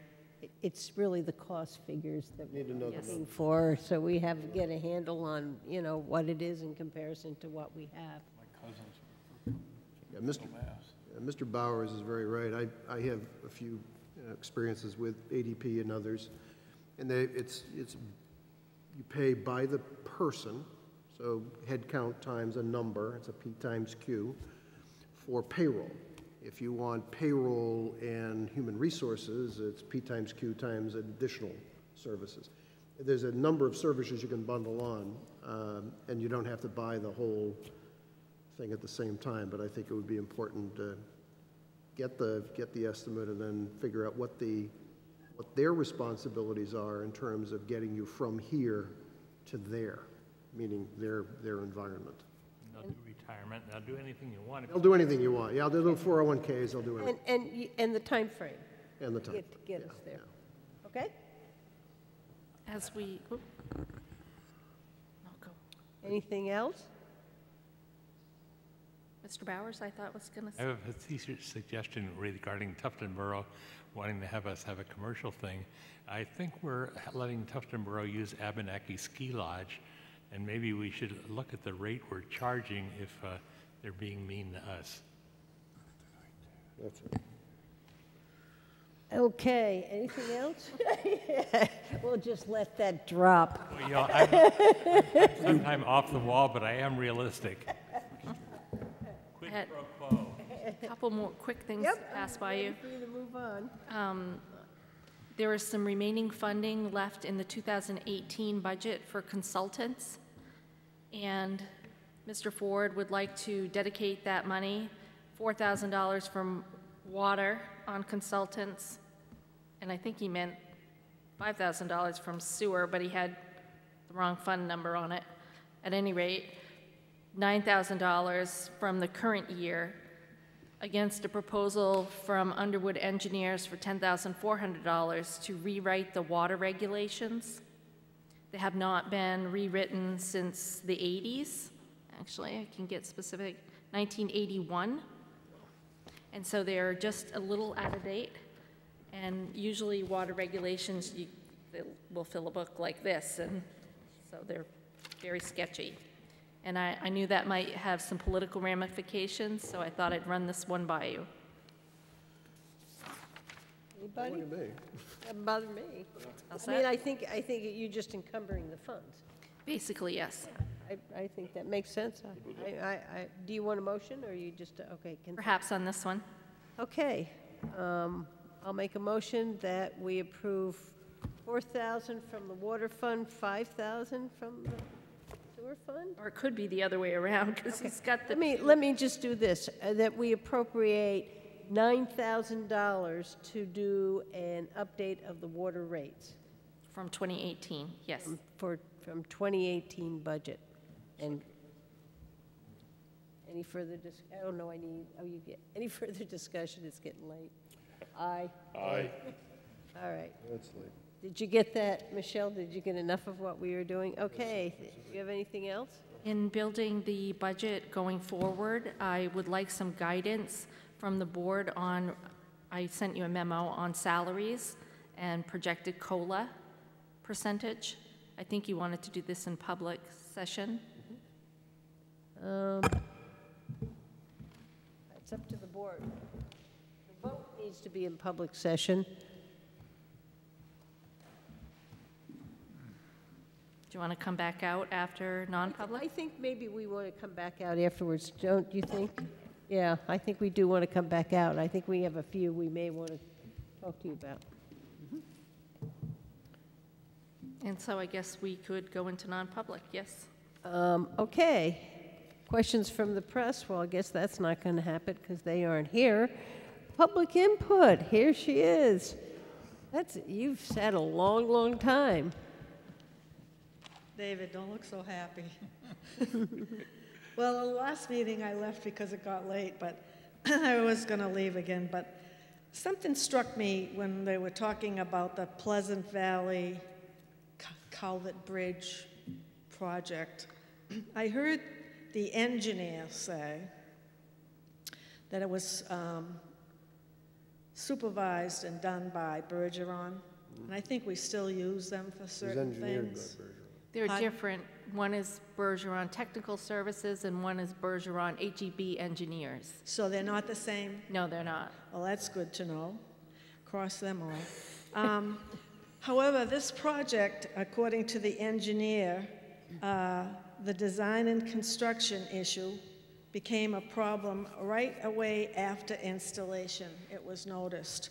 So I guess it's a two-part question. I believe it was part state funded. Was it part state like this one is? That's a great question. I would say I don't probably believe not. this one. No, I don't. This was not a state funded. This was a washout, and we built it, I believe. Okay, well, it wasn't one of those. If the state was involved, it maybe would be easier to get some answers. But what mechanism is put in place to oversee the sign-off of these projects? That was a huge dollar loss right there for the town. Now we're having to redo it again. There has to be some sort of sign-off. There has to be some sort of bonding. There has to be some sort of life expectancy or some insurance of these big projects, million-dollar projects. And I know, Paul, you said, you want to look forward, and I agree too, but this is a lesson learned. And we spend huge amounts on these kinds of projects, and I don't know if there is something in place that is a written protocol. And I don't need an answer tonight, but if it's something that you would please keep in the back of your mind so that even every project we've got going on for 2019 is going to have something in place for that going forward. So I've read the report cover to cover, and I like to think that if this had been a federal project, that the same situation would not have taken place. And that is because federal projects require 100% on-site observation during construction. And what that means is, and you heard the Public Works Director say it was part-time observation on this project, not full-time. So two things sort of happen. One is that we probably, to save money, didn't observe 100% of the time, and the report called into question materials testing, and I have tried to overemphasize that with the library project and said, please make sure when you're purchasing concrete, there are many different qualities of concrete. For example, when you do a federal bridge project and you pour concrete on site, you set a little aside in a tube, and 30 days later, you test it. And that is what you use to evaluate whether the concrete that went into the project was appropriate.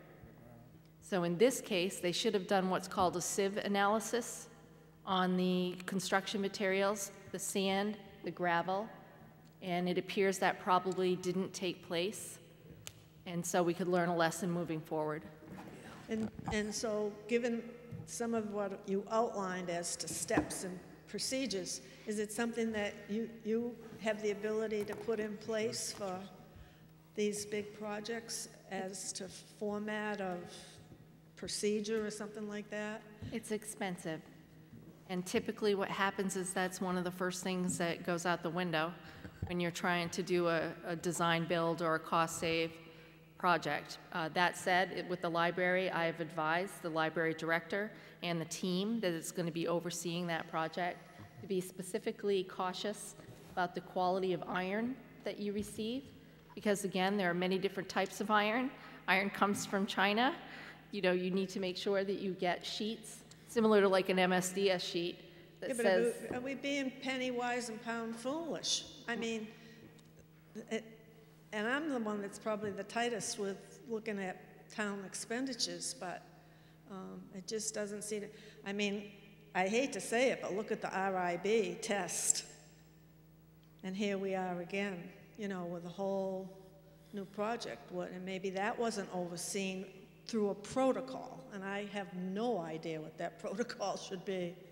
All right, enough said. I think you get the point. Thank you. Remember on RIB, we went to court and won. On RIB, we went to court against the engineers and won the case that they did not do a good job. That wasn't my point. The point is maybe we wouldn't have even had to go to court if we had nipped it before it got to the test. Thank you, Susan. Okay, anything else? All right, I need a motion to go into non-public session. So moved. Second. Paul? Aye. Aye. Yes. Aye. This is new statement. Aye. No. Aye. RFID sensors embedded in the concrete. So these are little